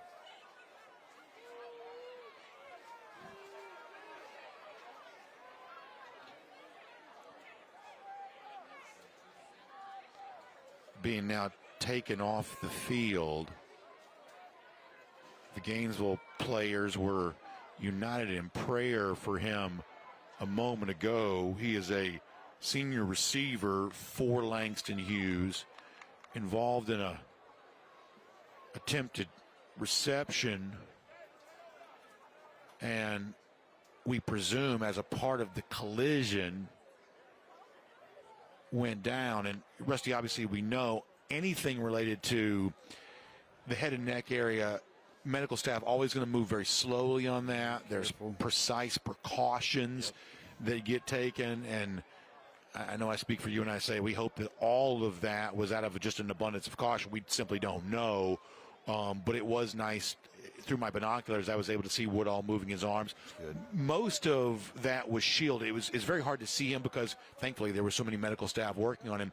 It was very hard to get a sense of exactly what was going on there. And you see Enrico Hines, talking to some staff members here right now, perhaps getting another update on Woodall. Yeah. But the one thing I was able to see is I did see, at least to my eyes, what appeared to be Woodall at least briefly move his arms, which is obviously as close to good news as you might be able to get right now. I believe that was part of maybe Langston Hughes' administration talking to Coach Hines there. So this clearly come back out, and that was a 4th down play, so Gainesville gets the ball as we restart this game. Yeah, clearly putting a dark cloud, at least for the moment, on this. And to all of our folks tuning in to watch tonight from Langston Hughes, we are certainly joining you in prayers for Brandon, and hopefully you're able to provide us some good news on that here soon. Gainesville back on offense with the task of trying to run down the final 10-plus minutes of this clock, and if they can do so, moving on to a state semifinal game, those remain the stakes here.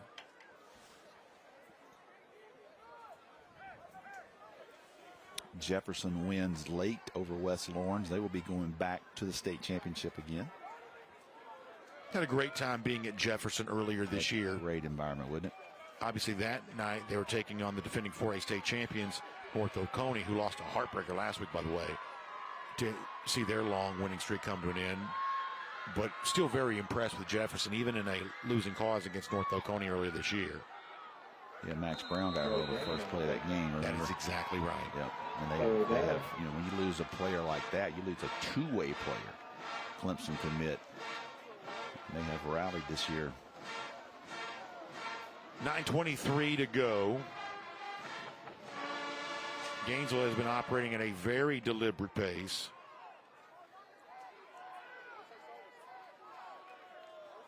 If it ends this way for Langston Hughes, obviously,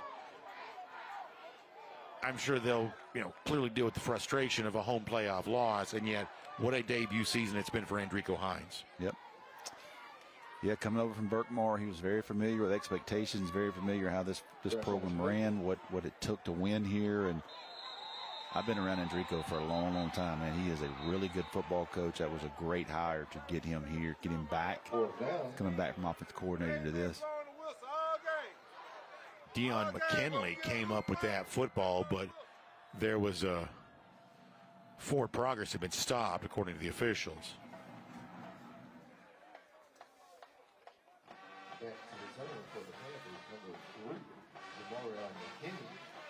Now quickly 4th down. Gainesville going to have to send Ruben Gonzalez-Lopez back on to punt.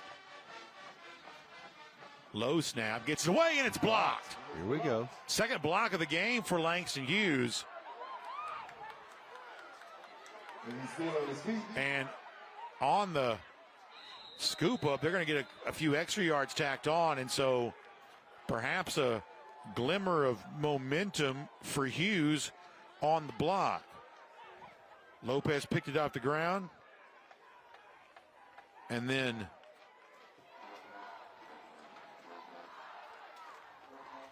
Anthony Jones recovers it.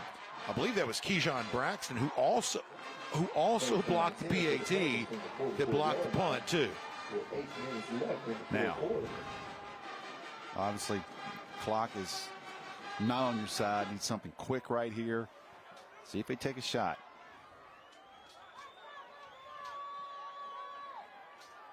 Got one-on-one coverage. Now or never for Langston Hughes. One-on-one at the bottom. Kelly's going to look that way. Receiver is there. And it's incomplete. Clint Davis, senior quarterback, had the coverage.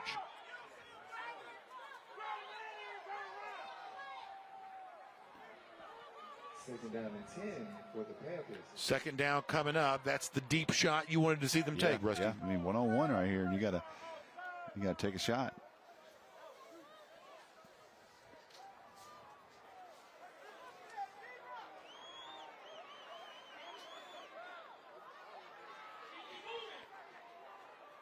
Handoff. He continues to move the pile. First down yardage. Move the pile up there. That's close to a first down. For Carson Baker. Just short of the first down. Third down. Baker has 6 receptions on the season. You wonder if they could get him going in the passing game. Going to line up as a tailback option right now. Bunch formation with 2 receivers up on the left side. That's going to be the top of your screen. Chase Colson goes in motion. Kelly going to step up, and now he's going to run with room inside the 20. Another first down for Langston Hughes. Trying to cut into this lead. Time, though, a factor. 7:13. Clock stops to move the chain. Yeah, he's hurting with his legs. Just been unable to get anything converted. Chains weren't set, but the play still happened, and there's Carson Baker. Touchdown saving tackle, bringing him down the 5-yard line. We're in the red zone presented by Ironworkers Local 387, but Carson Baker almost got his second touchdown of the night.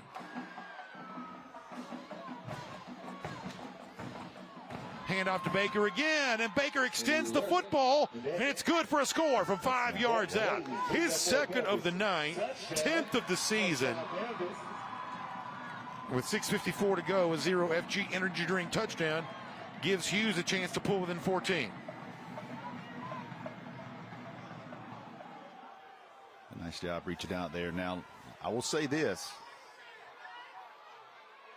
That was a pretty good onside attempt earlier. That's right. You got to get one on the ground, but yeah, to begin the second half, took a shot. Alex Brock, the Hughes kicker, tried an onside kick. Heads up play by Gainesville, fair catch. They'll go for 2 here, and it's open for a score. Cannon Kirksey brings that home. Did they call it? What did they call here?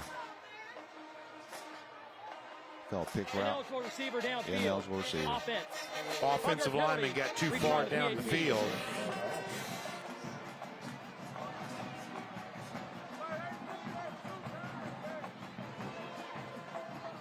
Interesting decision to go for 2 there. Yeah. I don't know the play. I don't know the play chart down there, what they're going off of right now, the analytics. To be fair, neither of us are mathematicians. Trust me. Yeah. They're going to keep the offense out there to go for 2 again. Yep. Trying to make this a 13-point game. There it is. Dump off pass, easy score for Quantavious Wiggins. Boy, they marched down the field, made it look easy on that drive. Yep. Wiggins gets the screenplay and adds a 2-point conversion, and now Gainesville's up 13. And they are talking to their kicker, mesh rail concept. Everybody has that concept in their ammo of plays in the red zone. PAT brought to you by Tim Eccles and Fitz Johnson, Public Service Commissioners.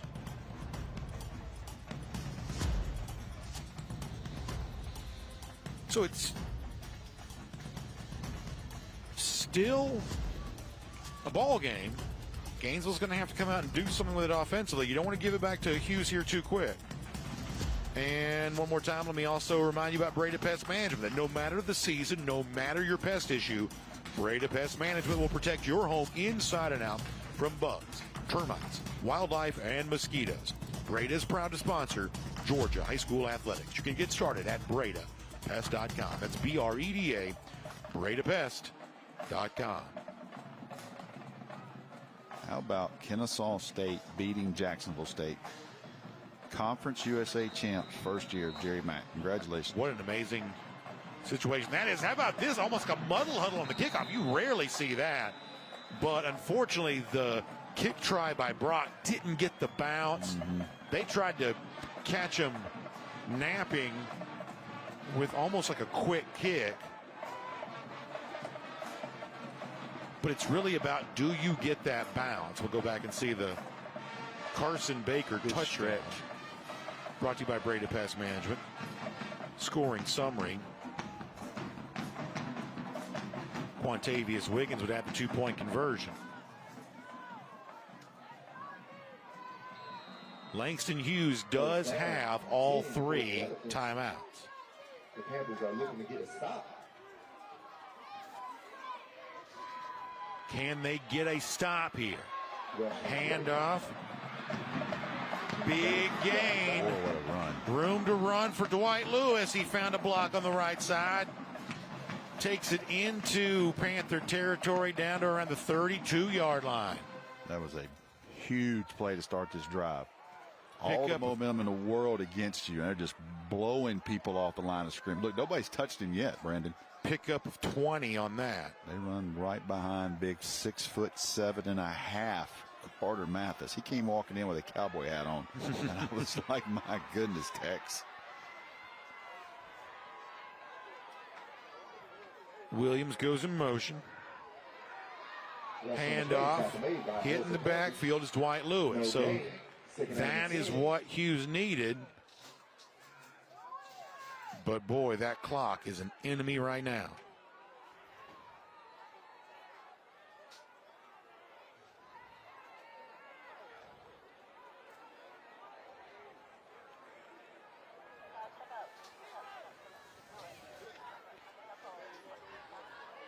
Of course, don't forget, after the game, we'll honor the winning coach and our MVP and players of the game.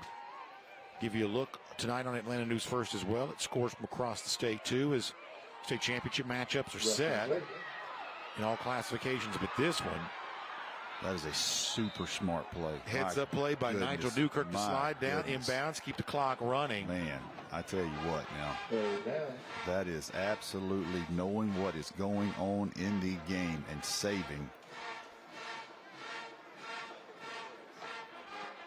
Making the clock run. Yeah, really smart. I think the collective IQ, football IQ of players, maybe it's because of how video gets shared and the ongoing football conversation. I do think it's just going up. You know, players see these things. Oh, yeah. No question. Even if you're not watching full games a lot of times, because I know players are obviously got a lot going on, just the way in which clips get passed around, you know, you see one guy do it, and that becomes something that other guys do. I told the story about Nigel Newkirk earlier. On the Sunday after the season opener, in which he ran for more than 120 yards against Marietta, he got 9 offers in one day. I'm talking about big boys. Georgia, Alabama, Michigan, all come rolling in with that offer for him, and he's rewarded that attention by this season. Coming into tonight, how about 1,425 yards rushing? I've been impressed with him now. I'm telling you, he's a junior running back. Listen, you talking about this state now. Andrew Beard, him. Big-time 2027 running backs. Young man from Macon County is committed to Georgia. I mean, there is some running backs in this state in 2027 now. Yeah, that's fun to think about. What's your overall take on the 2027 class so far? Too early to say, or is there a personality that you've detected in this class? I mean, you look at LaDamian Guyton, who reclassified. Would have been one of those classes. We start talking about DJ Jacobs. Still pretty deep at the edge rush spot for 27. Yep. Yeah, I think that Jacobs in our state is going to probably end up being one of the most talked about guys of the next year. No question. Georgia ties there. I guess a Texas A&M writer wrote a story this week that they feel really good about him, and he's very interested in playing on state. So I got all those text messages. What are we doing? We're losing him. I'm like, look, guys, let's finish this class, and then y'all can have gray hairs on the next one, okay? It doesn't take much to set off the fire alarm. Let's breathe a little bit here and let this one play out. Finish this class. Fake to Newkirk. Now the pass complete to Williams. Williams made a man miss and probably got a face mask grab, but I don't think it was called. Yeah, I think he did toss it. He just threw it easy. He just dropped it. That was such an easy call. He just dropped it. He just dropped it. That was a great route too, man.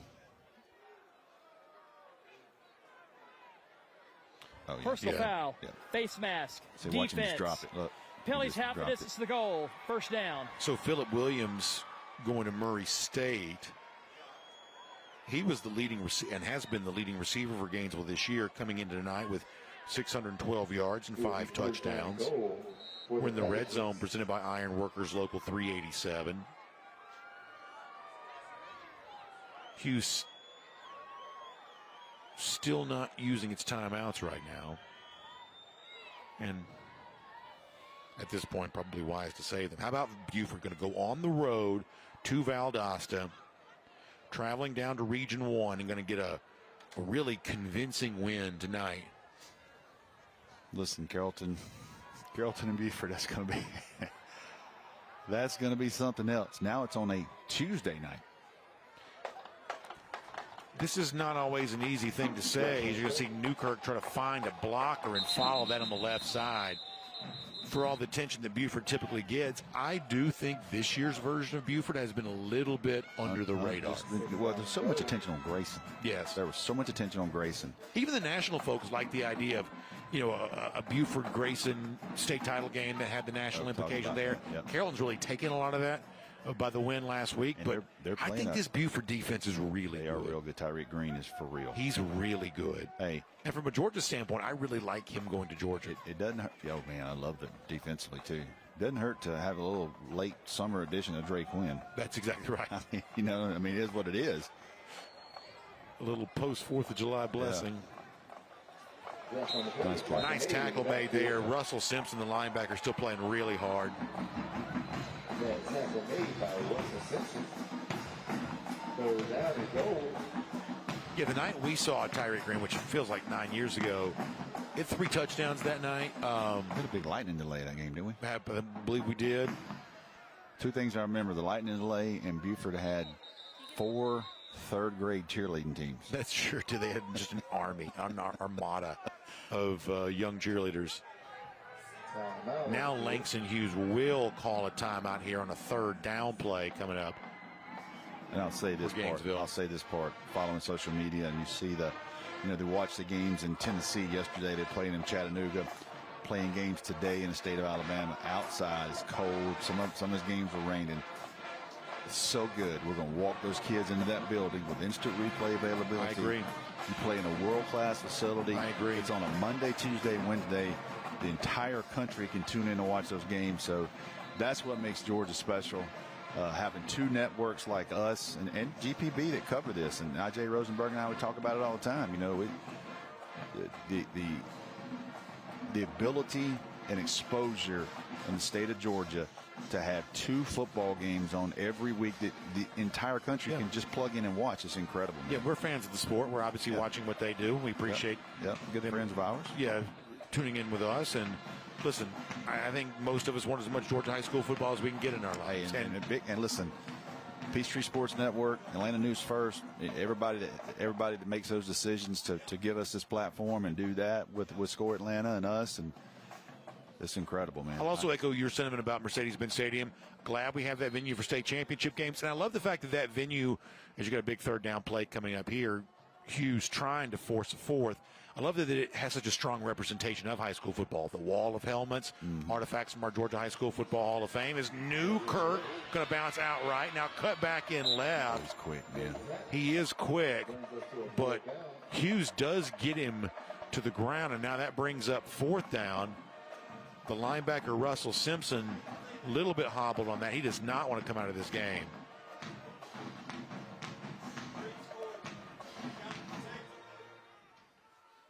It does get a little interesting here if Hughes can get this stop. Yes.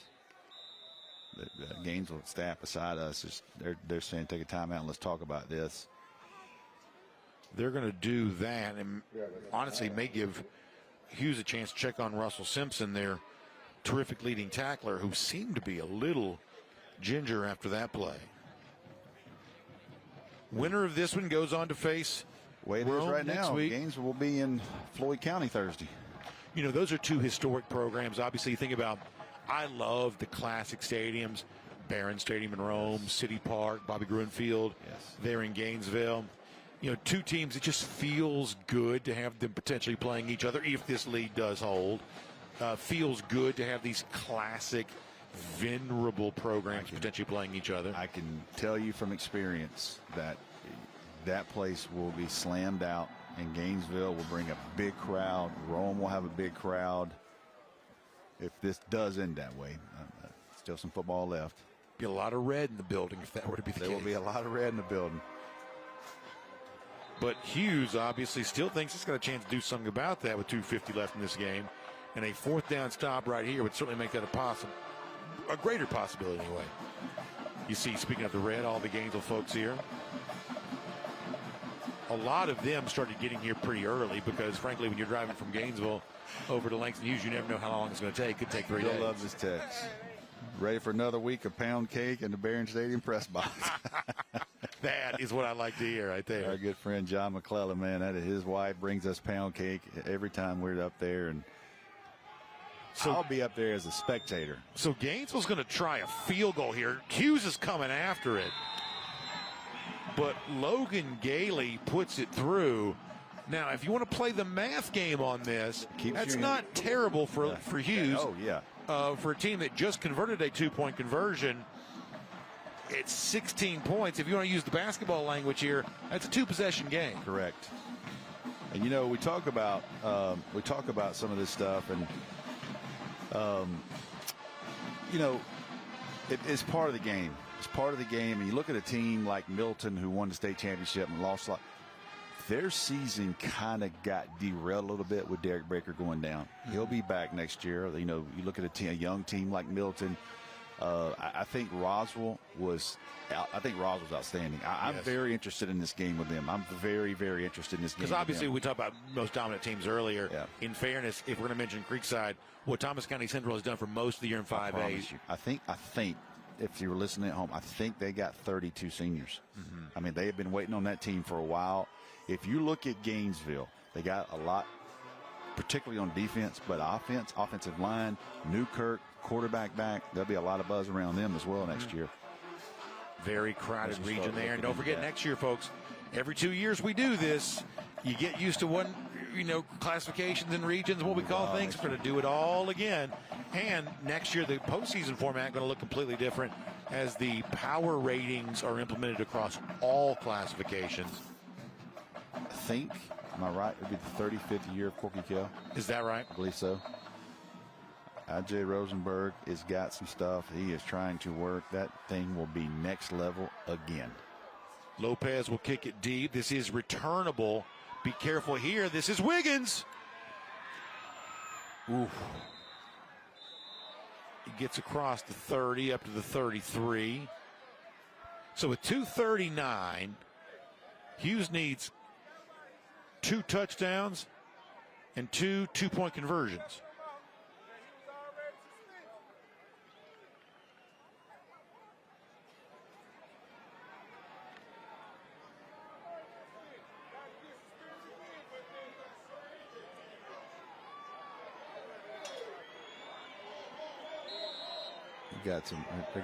They're trying to, they did not, they have got the wrong package in, and I'm telling you right now, the Gainesville staff beside us was going absolutely nuts. Like, what are we doing with those two guys on the field? And they got to change it up. And interesting to get a window into how that all operates. Yeah, Coach Niblett called timeout. He is not happy. Yeah, as we said, you know, you love it when they say the nicknames. What is Tay-Tay doing in right there? We got Tay-Tay's in, and then they call a timeout. Let's go back and look at our electrifying play of the half, brought to you by IBEW Local 613. It was the Gainesville touchdown a little earlier. Love this play, man. Beautiful throw by Green Hughley, setting up the touchdown to Sergio Ruiz. And as Rusty said, it's very eerily similar to the score that really, prior to the Keely Ringo interception, put the game on ice for Georgia against Alabama in Indianapolis. A lot of Georgia fans would love to see that replicate itself tomorrow. My goodness. Talked to a Georgia official today, said if they were to win tomorrow, their logistics team would be in New Orleans on Monday setting up Sugar Bowl. Fake to Baker, now a throw by... Tip ball there. Yeah, tip ball. The intended target for Darnell Kelly was Julian Kendrick.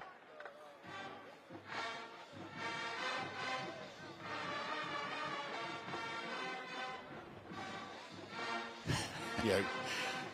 It's funny. We bring up Corky Kell and I start getting all these texts. We want to play in Corky Kell. We want to play in Corky Kell. You and I just show up, man. Hey, listen, that's right. Good job by a Gainesville defender, by the way. I couldn't see what number it was, but jumping up and knocking that ball down. And you see Marshall Leonard coming in to make a tackle here, too. As we've ticked under 2.5 minutes to go in the game. Gainesville with a 16-point lead can sense a chance to advance to a state semifinal here, as the rest of the state will have its state championship set. Lincoln County wins. That'll set up a Lincoln County Bowden. A lot of rivalry there. Going back to the late 80s, a lot of games between those two teams. Kelly going to step up, and he's going to go down. He just never really got comfortable tonight. Yeah, it's been a relentless amount of pressure coming in from Gainesville, including the Alabama signee, Jamarian Matthews, with that sack. Good tonight.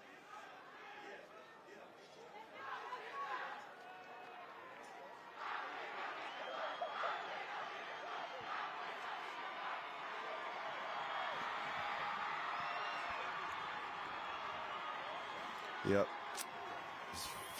Coach beside me says no big plays. Not worried about first down. No big plays. So on fourth down, going to try to set up a screen. Carson Baker is going to get it, and he is going to get the first down. So he keeps Hughes alive, at least here for the moment. But boy, that clock a major factor here right now. I've got to have something quick.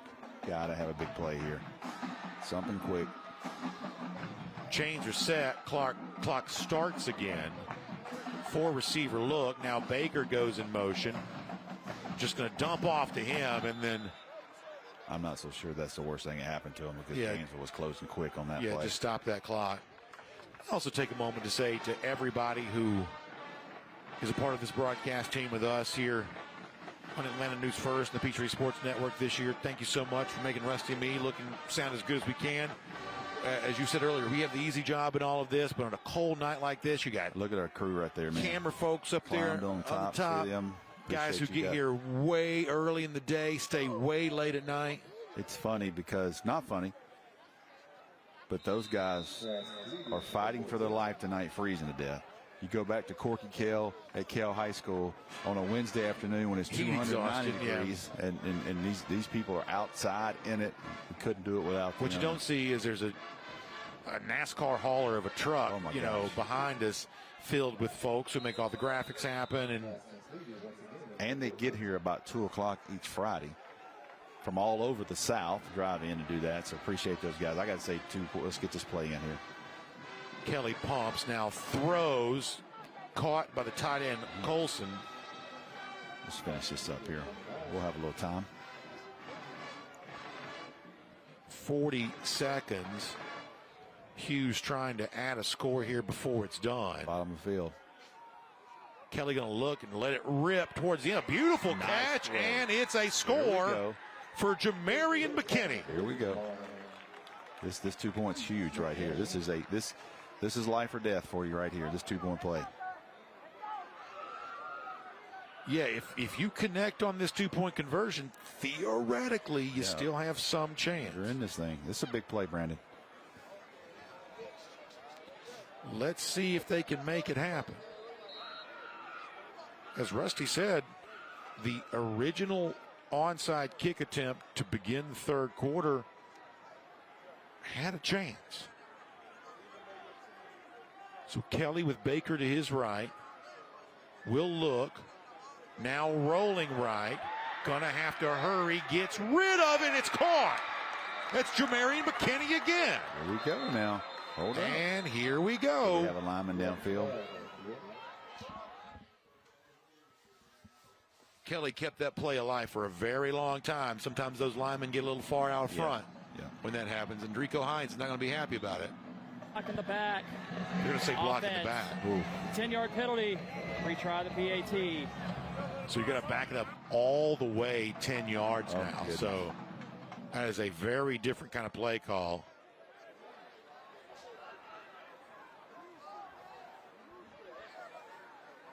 So they had the 2-point conversion that kept them in the game, but penalty negates that.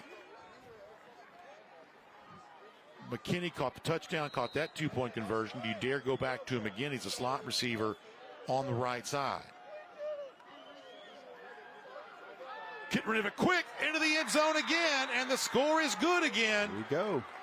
This one's Chase Colson. So now 28 seconds. Now Got a chance. Hold up now.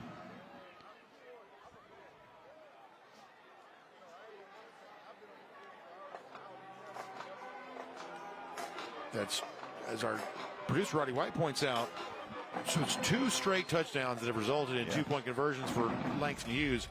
And that, of course, brought to you by Tim Eccles Fitz Johnson.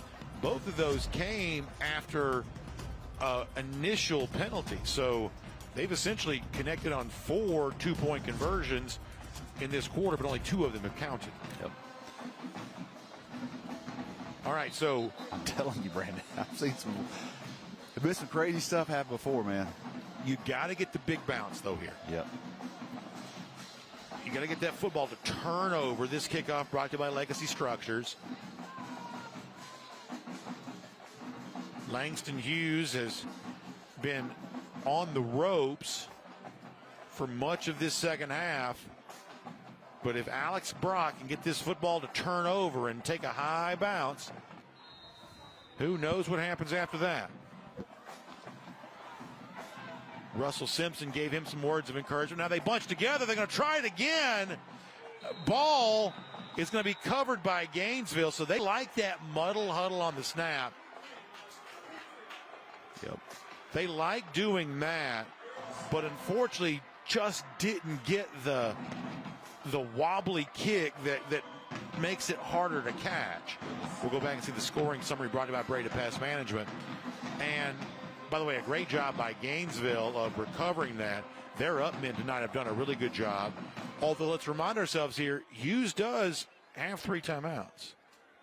No, that's not true. The scoreboard still says 3, but they've used 1. Yeah. But they can stop it.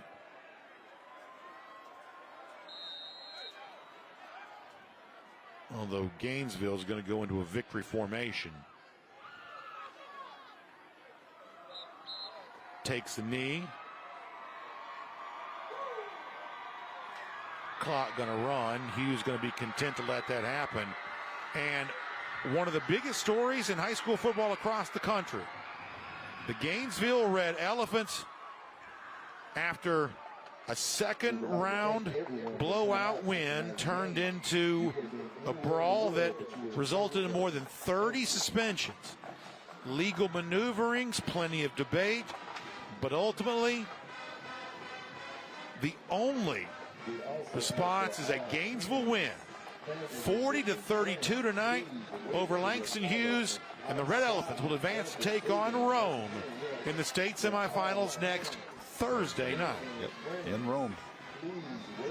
Barron Stadium will be the destination for that. And to all of you this year who've been a part of our high school football coverage, we are so thankful for that. We'll also hear from Josh Niblett here in a moment and our MVP. There's more to come, but our last chance to speak to you.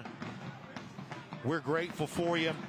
You've tolerated a lot from me this year. My voice at various times this year has sounded terrible. You have battled, my man. You've been patient with me on that, and I appreciate that. And you've given me and I know Rusty feels the same way, the best privilege I could ever have of being able to talk high school football with you each and every week here too. And of course, to our Langston Hughes folks who are tuning in tonight, we'll conclude one more time with, as we've said earlier, prayers for Brandon Woodall, the receiver who was taken off the field earlier. Obviously, we certainly hope to hear good news on that. You will be in our prayers. And with that, we'll go down to Kaylee Manziel, who's standing by with our game's MVP. And we welcome in tonight's MVP, presented by GeorgiaConstructionCareers.com. Tonight, our Robbie Hunter MVP is quarterback Kareem Hughley. I've got some questions to ask you, but before we do that, we've got some stuff for you. The first thing that we're going to have you do is sign our Kroger game ball. Now, listen, this has been signed by all of our MVPs, but you're going to be the last person that signs this all season long. So you got tons of creativity. You can take up the entire football. I don't care.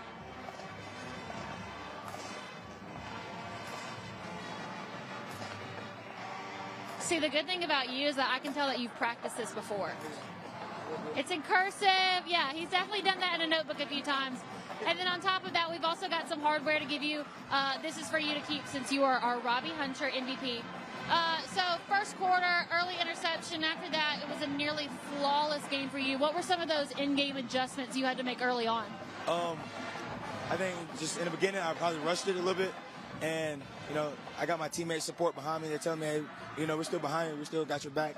And, you know, defense, they did a really good job. So I think that helped a lot. And, I mean, yeah. And as the quarterback, you're also the leader of this team. And I think it was no secret that, especially for the first quarter and a half, it was a wacky game for both teams. What's the message to your team coming from you on just how to keep the main thing, and staying focused even in those crazy moments? I just, you know, just tell them, like, just refocus. We know what we can do. Just go out there and prove ourselves. And how did it feel to just finally be out here tonight? I know you guys have gone through so much, but to be able to make a statement out here on the field, you know, what was the energy in y'all's locker room pregame, just finally being able to do this? I would say it was the most energy. I think we're all just happy to play, and I mean, I just love them guys. Can't wait to go next round with them. Yeah, we're excited to watch you guys play Rome next Thursday. Congratulations to you. You played incredible. All right, with that, coming up, we've still got our winning coach as well as our offensive and defensive players of the game.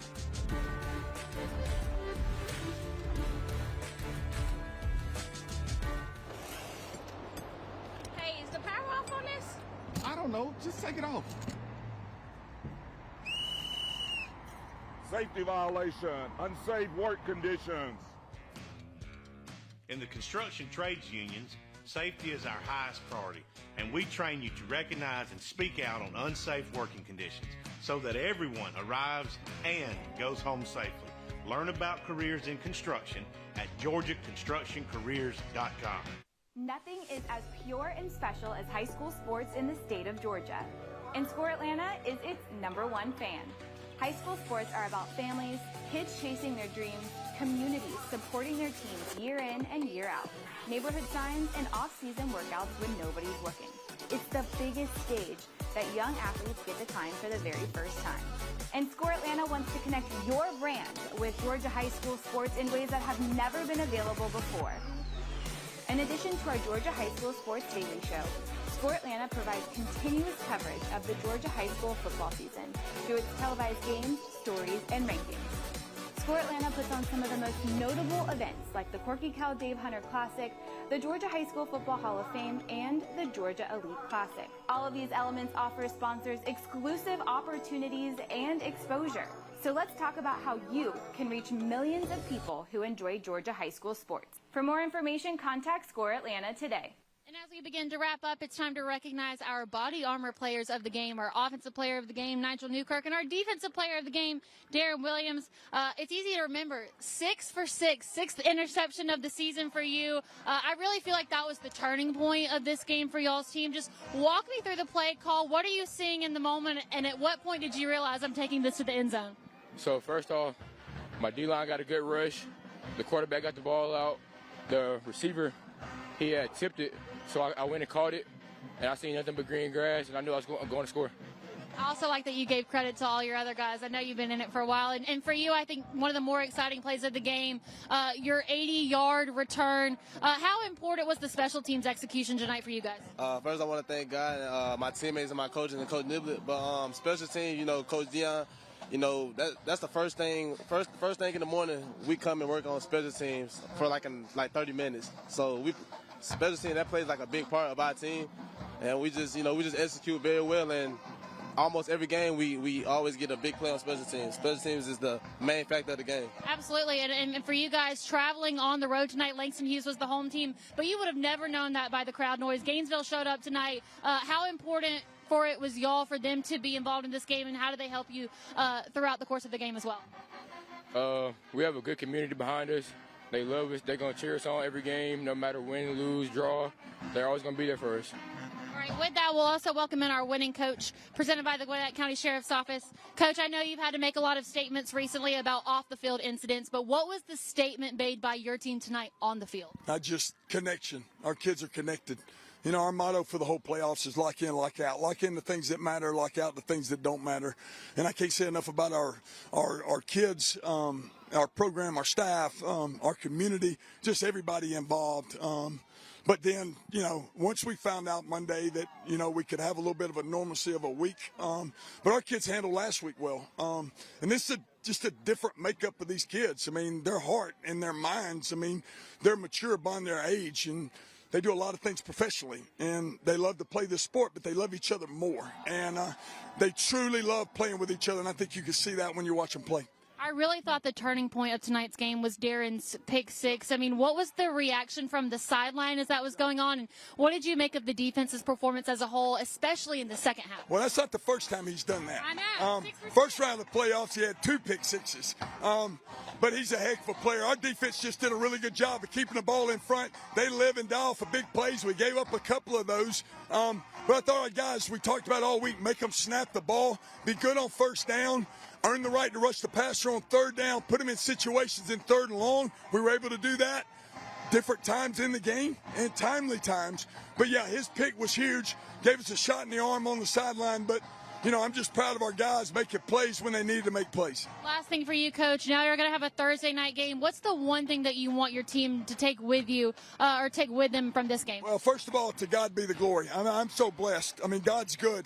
And this was a gift for us to be able to be here tonight. And, you know, I think the biggest thing for us is to continue to do what we're doing. Lock in what matters, lock out the things that don't matter.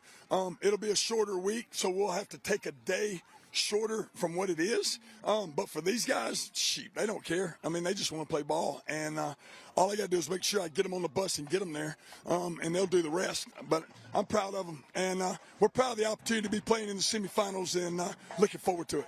Coach, congratulations to you on a very resilient win from your team. Well, thank you, and God bless you. Go Big Red. Thank you. All right, as this is the last broadcast that we're going to have for the season, I have a few things I'd like to say. Number one, College Football Playoff Committee, if you're watching this, Kennesaw State won Conference USA tonight. Just take that into consideration. Also, for all the dog fans out there, SEC Championship tomorrow. Go Dogs, as always. And, of course, this broadcast takes a village. It's not just the people you see on camera or those you hear on the broadcast. It's everybody that makes this thing go around, everybody back in the Score Atlanta office. So really want to shout out those people who make something like this happen. It takes a whole team of people. So shout out to you guys. With that, thank you all so much for joining us all season long. There truly is nothing better than high school football in the state of Georgia. With that, I am Kaylee Mansell, wishing you good night. And with that, we'll give it right back to the Score.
Slams.